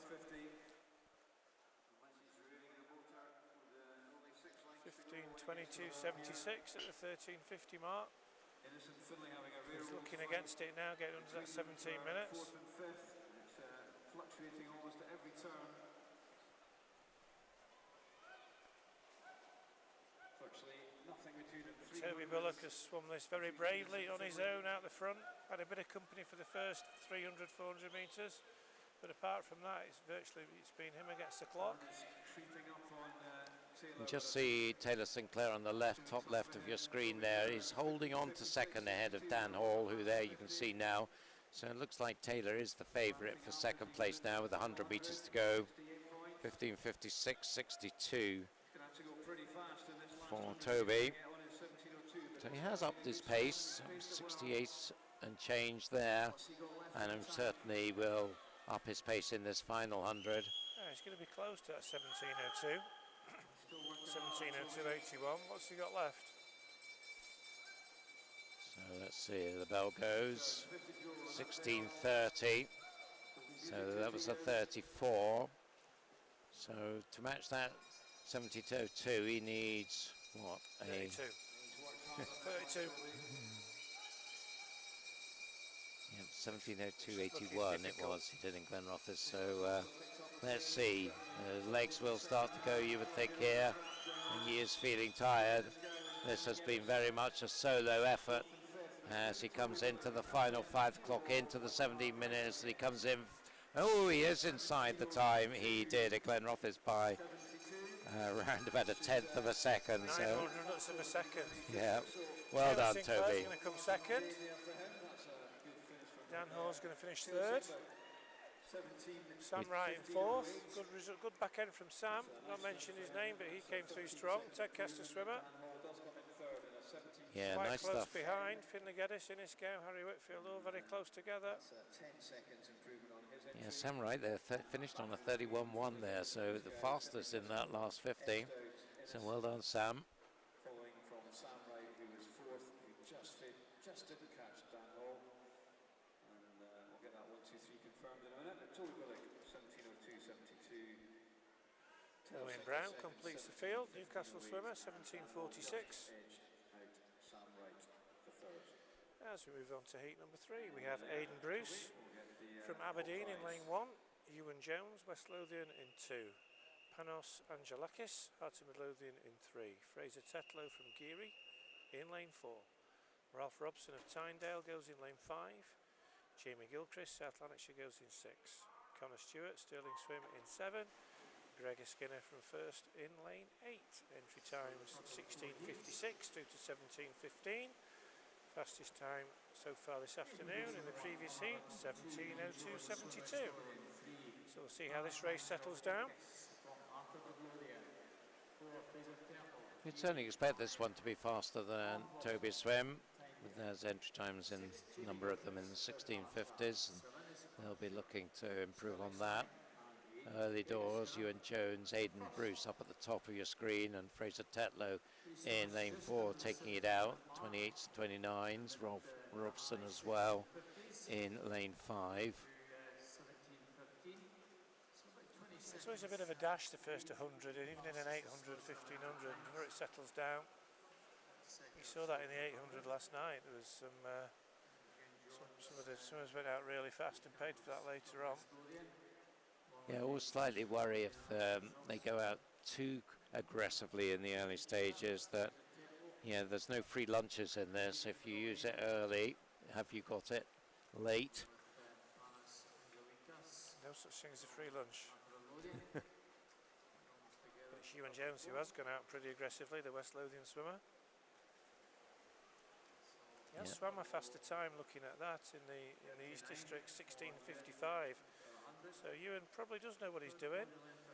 16:55.32 fairly recently, 7th in the Scottish Summer Meet. So yes, I remember doing him. I was commentating in Glenrothes on that race, and Ewan actually looked really good in that race. Yeah, I think he'll be knowing what he's doing here. He'll know what pace he wants to set and forget what's going on around him. It'll be his own swim here. yeah, a mix of age groups, but mainly 17, 18-year-olds in this one. So quite experienced probably at this event. Aidan Bruce 15 in lane 1, Panos 16 in lane 3, the rest 17, 18. But 2:05.65 is pretty aggressive for the first 200. Yep, 32.69 for that 50, faster than anybody else. Still Aidan Bruce in second from Aberdeen, ASC. So they've got 3 teams up in Aberdeen, the University of Aberdeen Performance Squad, the Aberdeen Dolphins and Aberdeen ASC. So Aidan representing the last of those 3. And going nicely at the moment in second place, member of the Senior Academy. Just seem to be in these events this afternoon, the far side of the pool does seem to be a bit quicker. I don't think it's got anything to do with currents or anything like that, it's just the way the races are panning out. But certainly, you know, it was lanes 1, 2 and 4 in the previous heat, and at the minute we've got 1, 2, 3 and 4 ahead of any of the others. And Ewan looking very strong. After 300, 3:11.81. So now 6 seconds faster than Toby was at the same point, and 33.0 against 33.7s and 33.8s behind him. Third place, Panos and Jalakis just ahead of Fraser Tetlow, but they are, 2-3 meters behind Aidan Bruce at the moment. The 15-year-old, the youngest in the field. And then you've got sort of a diagonal across the field with the exception of lane 5, who's just struggling a little bit, and lane 8, Greg Skinner likewise.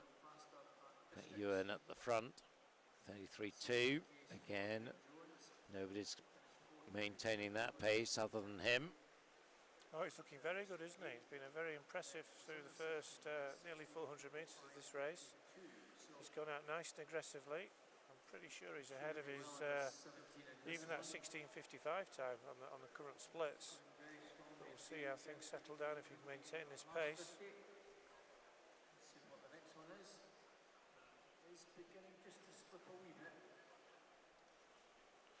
4:18.59, just slowing slightly, 33.5. That last 50, so he is just slowing a little bit, but still the fastest in the pool. Going well in lane 1, Aidan Bruce, 15-year-old from Aberdeen. Good race on for third. Panos Angelakis in 3, Fraser Tetlow in 4, Jamie Gilchrist in 6. There you get a good shot of our leader. Working hard, good turn. Breathing every 2.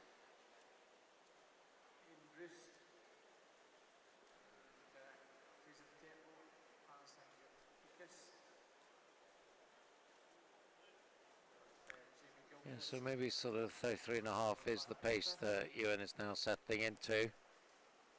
Let's see whether he can hold that pace here as we come up to 1/3 distance. 5:25.94, 33.8, so just slightly off that. Yeah, and the other guys have, all those first 4 guys just separated by 0.1, so I think he slowed down rather than they speeded up. Yeah, so it's nice to see him go out, nice to see him go out aggressively, swim it fast, see what happens, see if he can hang on. He's already got that 16:55 in the bag from East District, so I'm sure he's chatted through with his coach how they want to swim it. Yep, Coach Gordon Glasgow in West Lothian will have discussed the race plan with him. 33.67, so pretty good last 50. So his lead about 6-7 meters now over Aidan, and that 3-way race for third, narrowly with Fraser Tetlow, but narrowly from Jamie Gilchrist, who's coming into his race nicely in lane 6, the South Lanarkshire swimmer. Second in West District age groups, that's where he did his entry time, 17:02. So he'll be another one who will be hoping to come out of this race with a 16 something. So in the 16:40 territory, if he can keep us going. Yeah, Fraser Tetlow is the one possibly just coming out of the pack with him. On a swim that he did not that long ago. Still a long way to go. Aidan Bruce still with him. Fraser Tetlow and Jamie Gilchrist are all trying to keep up, but they're So up to 6:50 now, 34.1. So that's, I think, maybe the slowest 50 we've seen from Ewan. Jamie Gilchrist, 34.0, fastest in that 50. Yeah, Fraser Tetlow. They're going to be They're going to be pushing Aidan Bruce for second very, very, you know, very quickly. I think it's fair to say. Fraser Tetlow's right on his shoulder now. Jamie Gilchrist not far behind. So a good battle on for second, third, and fourth. They're not making inroads into Ewan Jones's lead at the minute. Still a long way to go. 33.97 back onto the 34s. three behind Ewan. Fraser Tetlow, 33.83. Followed by Fraser Tetlow. That's where the pace is at the minute. I think Fraser's got a bit of momentum going. Yeah, it'll be interesting to see whether Aidan can hold on to this second place. That would be a good effort out of lane 1 if he can. Aidan Bruce going for Aberdeen, as I said. Don't have any recent form on him in this 1500, but entered on 17:14, so it'll be certainly at the moment you'd fancy, if he can hold his pace, to be inside that. Yeah, and he's the youngster as well, you know, so he's the 15-year-old swimming against 16 and 17-year-olds. At the 750.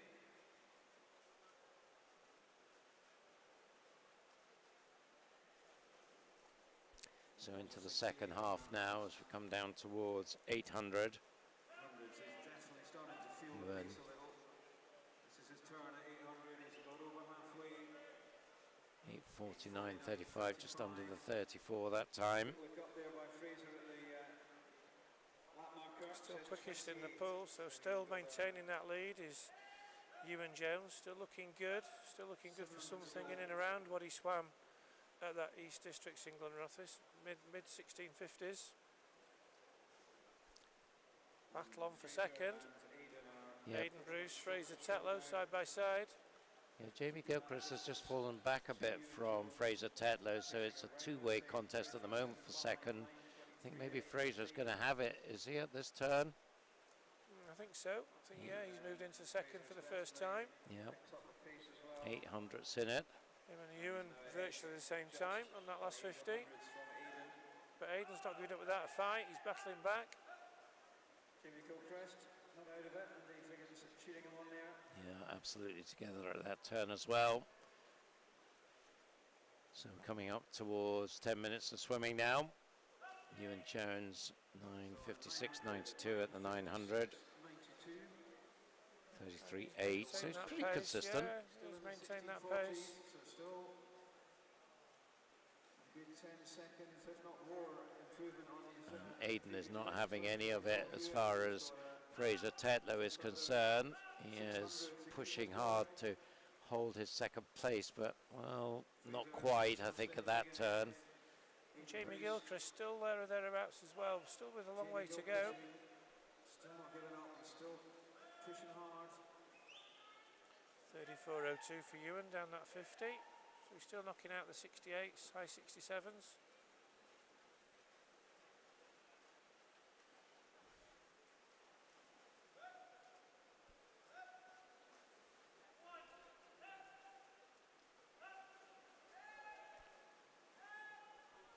Yeah, we'll start to get tough, you would think now.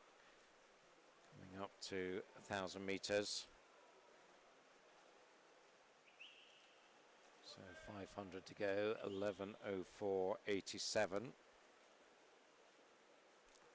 So 16 seconds faster than Toby was at the same stage. 67, I'll go for Robert. He's still on for a time, I think, somewhere in the mid to high 1640s. Yep, so that would be excellent if he can do that. Certainly would suggest that he can move on further from the time he did 2 weeks ago. Yeah. Reminder, that was 16:55. He's showing no sign of slowing down. And fair play, Aidan Bruce and Jamie Gilchrist had good 50s as well.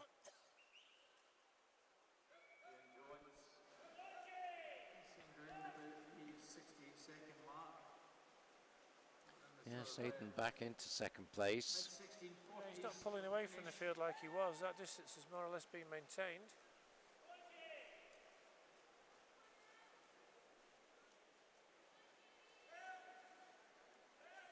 $34.07 for Ewan. 33.87 for Aidan, who's definitely got a second wind. He certainly has, hasn't he? He's now body length clear on Fraser Tetlow, having not that long ago been overtaken by him. And still Jamie Gilchrist not far back from Fraser. So that second, third, fourth contest is alive and well. But still it's Ewan ahead of them, and he's just gradually grinding out that lead. Finding it tough now though, 34.3. Fraser Tetlow, fastest up that 50, 34.13. But not making anywhere near the inroads you would need to get anywhere near Ewan. The race on for second, I think. Aidan and Fraser, that seems to be the race. Quite aggressive leg work from Ewan, isn't it, going on here? And well, fair play to him if he's sustaining that throughout this. But, certainly as a proof of his fitness. 13:21.25, back to 34.0 there. But Aidan Bruce, 33.7. So as you said, he has found that second wind, hasn't he? A massive improvement for Aidan Bruce. Whatever happens here is going to be a massive improvement. We're benchmarking Ewan against the time he set, you know, not his entry time. So these boys are, this is some race. This is a quick race compared to entry times for 4 or 5 of these boys. Certainly the front two. Ewan just slowing down slightly. He's feeling the pace. Look, he's starting to look a little bit tired, and Aidan's starting to close the gap. Yeah, I can't see him catching him, but that was 8/10 in that, just one lap.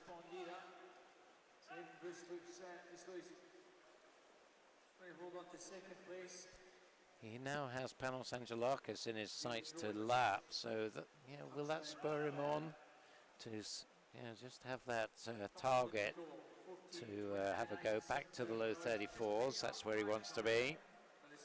200 metres to go. 268s will give him what, 14.46? Yeah. So he's hoping he could get 16.44, 16.45. Yeah, that would be excellent. If he can knock 10 seconds off a time done 2 weeks ago. Hopefully getting past Panos will help him. He's got him in his sights. 350s to go. Meanwhile, Aidan Bruce has definitely had a second wind, and is, for a 15-year-old with very little, we think, distance pedigree, it's a very good swim. It certainly is. He's closing that gap ever so slightly. He's looking at a time possibly around 1650 or the low 1650s, which is going to be an improvement of 25 seconds on his entry time. Well, he's got under 34. He's trying his damnedest to try and get another couple of 50. So another 68 would be 16.46 or thereabouts. And he's gone past Panos now. This time he'll get the bell. So time to wind it up now. Through he goes, 16.11.70. 33.51, so has picked it up slightly. Yep. It's a good swim. Aidan Bruce 33.74. Fraser Tetlow 33.39. Fraser Tetlow Tetlow. giving it a go, but I don't think is. he's going to get to Aidan. You never know. Picking up the pace, Fraser Tetlow giving This it is going to be a very good swim from the front three. Ewan Jones is going to be well under his entry time. We know that's a little bit finishing of a strongly. false time, but he's going to come in very good time. 16:43.87. It's going to be tight for second. Aidan Bruce is just hanging on to take that. And did he? Oh, look at that. Fraser Tetlow just nicked second place. 30.03 for the last 50 for Fraser. Takes second. And very close behind Ewan, really. Yeah, that Third was place for Aidan Bruce, fourth place for Jamie Gilchrist. 12 seconds off that time Oh, from a few weeks ago. Boys are going to be delighted with that. Fraser Tetlow 16:48. Fourth place for Jamie Gilchrist, fifth place for Conor Stewart. Time to get second. Aidan Bruce 16:49. So well done, Ewan. Last 50. Nice improvement on a recent 16:55 and well inside his entry time of 17:06. As we said, Well done, Jamie. good times from Excellent PBs for these lads. Aidan Bruce. Fraser Tetlow 16:48.91, so that's a 7.5 second improvement on his entry time, and that electric finish from Fraser. So cracking stuff there as we move to our last piece of action on the afternoon session. Heat number 4. Of course, we do have a 5th heat that will come tonight at the beginning of the final session, so don't miss that. It should be a good one.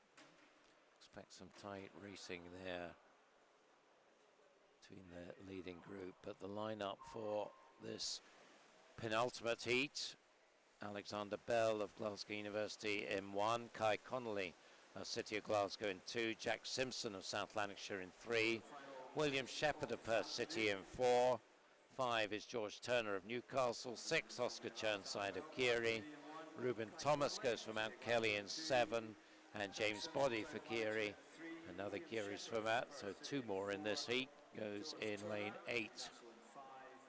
James Boddy, if I'm not mistaken, was the junior champion, Scottish junior champion in the 800 yesterday, so he goes in lane 8. But the fastest entry time here is the Perth swimmer, William Shepherd, 16:22, and he led at the 50, 27.95, and he's still going to lead at the 100. He's up by nearly a body length early on here, and he's a swimmer who is making good progress. One of 2 swimmers under the minute, the other James Boddy, who's right there with him, 59.51 and 59.71. So we certainly need to keep an eye on lane 8 in this one. James Boddy in the blue cap of Geary against William Shepherd in the red of Perth. And James Boddy in Geary against the time in the previous heat from Aidan Bruce of Aberdeen for the junior champion, I think, depending on other swimmers in this heat as well, Kai Connolly and Oscar Churnside as well. But Aidan Bruce has put down their marker, put down a quick time. Yep, so William Shepherd from James Boddy, and then pretty close for 3rd, George Turner in the mix with Jack Simpson and Kai Connolly, and others pretty close as well. So through the 200, 2:03.87, nearly 2 seconds faster than the previous heat, and pacing around that 32.2 mark. 32.8 for James Boddy, so William picked up 6/10 on that last 50, and looks like he is just easing away from James now. George Turner looking really smooth in lane 5, so he might feature as this race progresses. Yeah, older brother of Aidan, who goes in our last heat tonight, is George, so he'll be wanting to put a strong time down for the bragging rights of the Turner brothers. But he's going to have to go some to get anywhere near William Shepherd, who is very impressive in the early part of this race. Turner brothers sounds like a pop duo. The distinctive urgings of Coach Dixon on the side, shouting for her swimmer to go a bit faster. 3:09.18. So that's about a 65, just over a 65.2 for William. The poker player from Perth City. All right. Captain, who was captain last year when you read his bio. Hobbies include poker playing. So he's up for taking a chance. Working out the odds. He's certainly looking very impressive in the early part of this race. 32.82 for William, pulling further away at the front of the field. Second place, James Body. James Turner is not far away from James now in lane 5, and then also pushing on nicely Jack Simpson in lane 3, South Lanarkshire swimmer. But William Shepherd, as we come up to 400 for 14.76. So what's that? So that's 65.5 for his 400.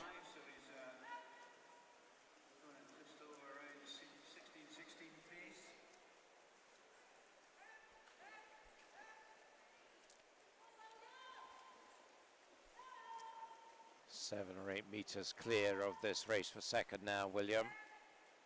Yeah, and George Turner alongside James Body now. 32.5 for William. 33.1 for George and 33.5 for James. So you think it won't be long before George is in second place now. These two have about a 5-6 meter gap over Jack Simpson. And then behind him, not far away, Reuben Thomas and Alexander Bell. So William 5:20.08. Another 65 and a bit. So putting in a good pace here. 32.8, still consistently faster than anyone else. James Body hanging on to second place. But we're not talking much in that at all. Those two getting away from what is now a three-way contest for fourth.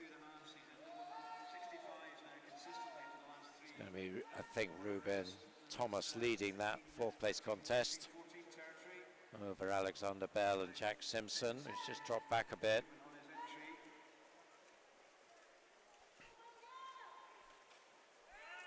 But William looking strong here. Yes, 65 seconds for pretty consistently now. This time he comes up to the 600 metre mark. Anything, 25.13, so another 65 second, bang on. Yeah, I think he's getting slightly faster, isn't he? Possibly, yeah. William. He's certainly maintaining a good pace. Battle on for second, very little between George Turner and James Body. George possibly just gone past James on that 50 for the first time. James trying to respond. George Turner in lane 5, James Body in lane 8. That's the battle for second and third. The battle for fourth, possibly just now, Alexander Bell in lane 1, the swimmer from Glasgow University. Just moving ahead of Reuben Thomas. Meanwhile, William Shepherd's gone past Oscar Churnside. He's looking very strong at this stage.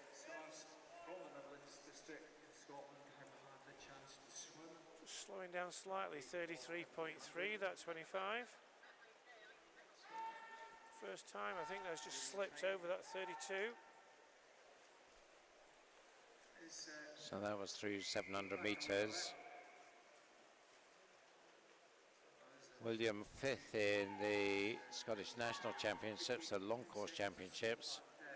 So can he replicate that? He's certainly going to, I think, set a good standard for the swimmers in the final heat to think about. And he may well end up faster than some of them. 8:23.51 at the halfway mark. Again, James Body's responded to George Turner. He's gone back ahead of him now.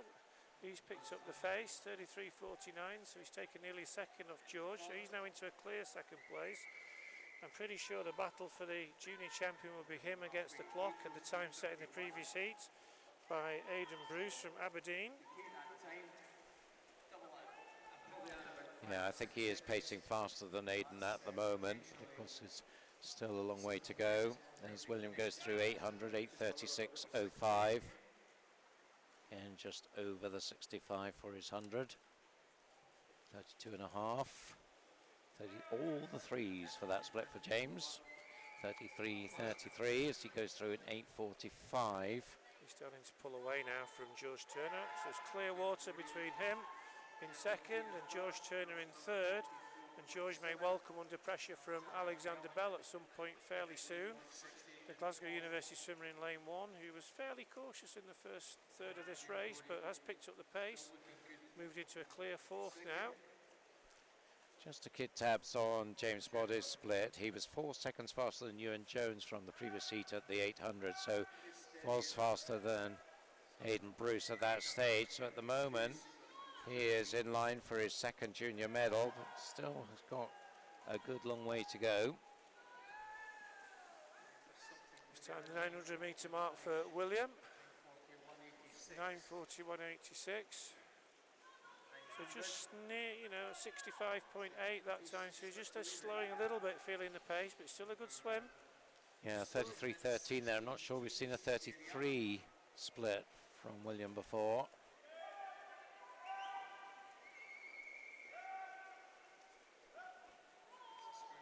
And James Body on a 33.0 as well, so he is getting stronger, I think, as this race progresses. Yeah, I think we saw that in his 800 yesterday, and that is being maintained.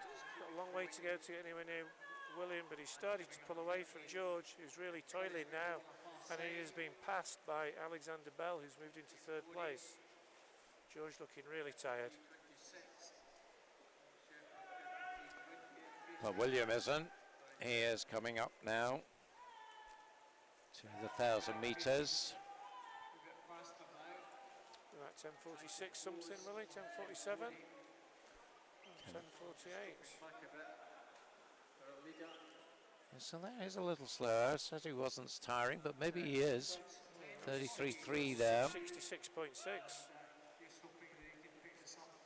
It's a 10-second gap, 10.5 second gap between William and James.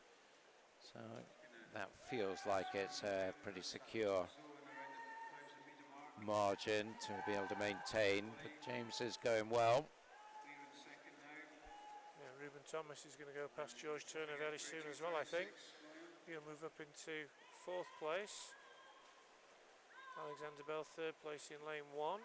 So lane 8 in second, lane 1 in third. But the fastest into this, William Shepherd, living up to that billing and looking very strong indeed. Trying to set a time for our final heat tonight, which will be, I think it's the first race of tonight. Yep, 11:53.78. So back into the 65s. Picked up the pace again. 65.3. So if he Entry can, time 16:22. So tracking to somewhere 16:15 at the minute. I think he's going to be inside his entry time. If he can maintain this, it's a good strong swim from William. yeah, you would think he's online for an improvement. 12:26, a 33.0 there. James coming up now to turn, 12:38, so the gap continued to grow up to 12 seconds now. Although James did put in a 32.7 there, so that was a nice 50 from James. Yeah, Alexander Bell going well in lane 1. Glasgow Uni swimmer, 33.1 for him. Yeah, not seen too much of Alexander, I think in his first year at Glasgow University, but he did win West District age groups. That's where his entry time comes from, 16:51 from Tollcross. few weeks ago. 12:59.94 then, to all intents and purposes 13 minutes. 300 to go for William. 300 to go. 6.2 that last one, so he is feeling the pace, but he's putting the effort in.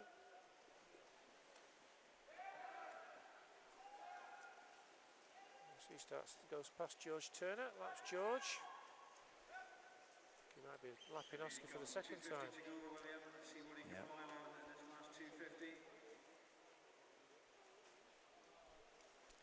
Yeah, so quite a few swimmers lapped in this one as William continues to drive it on. Coming up now to 1300. Through that in 14:06. It's a 66.1. James Body still in second, still tracking to win that Scottish Junior Championship or medal. Alexander Bell in third. Fourth place for Ruben Thomas in lane 7.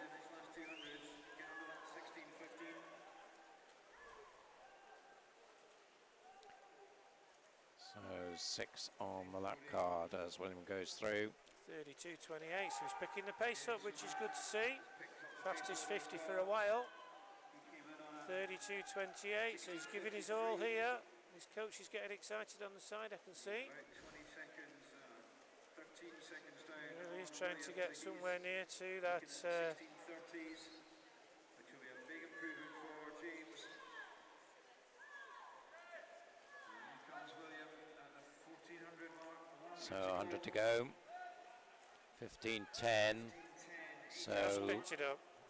a 65 would be 16:25, but I think he'll be under that. Yeah, he was 64.7 there, so he really has found something, William.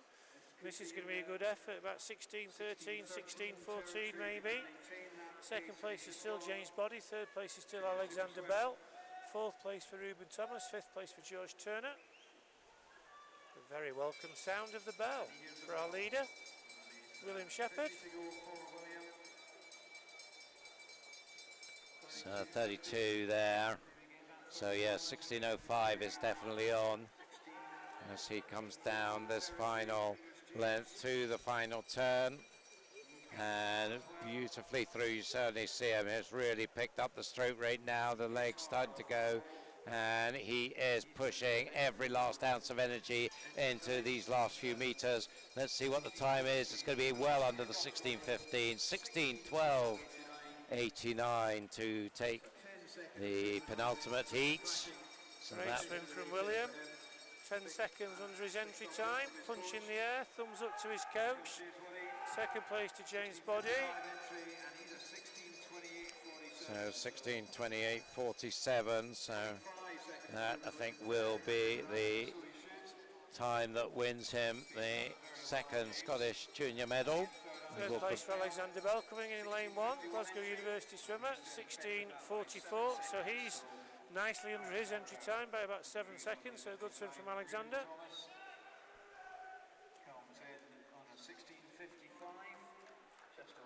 14-year-old Ruben Thomas, 16:55 in fourth place.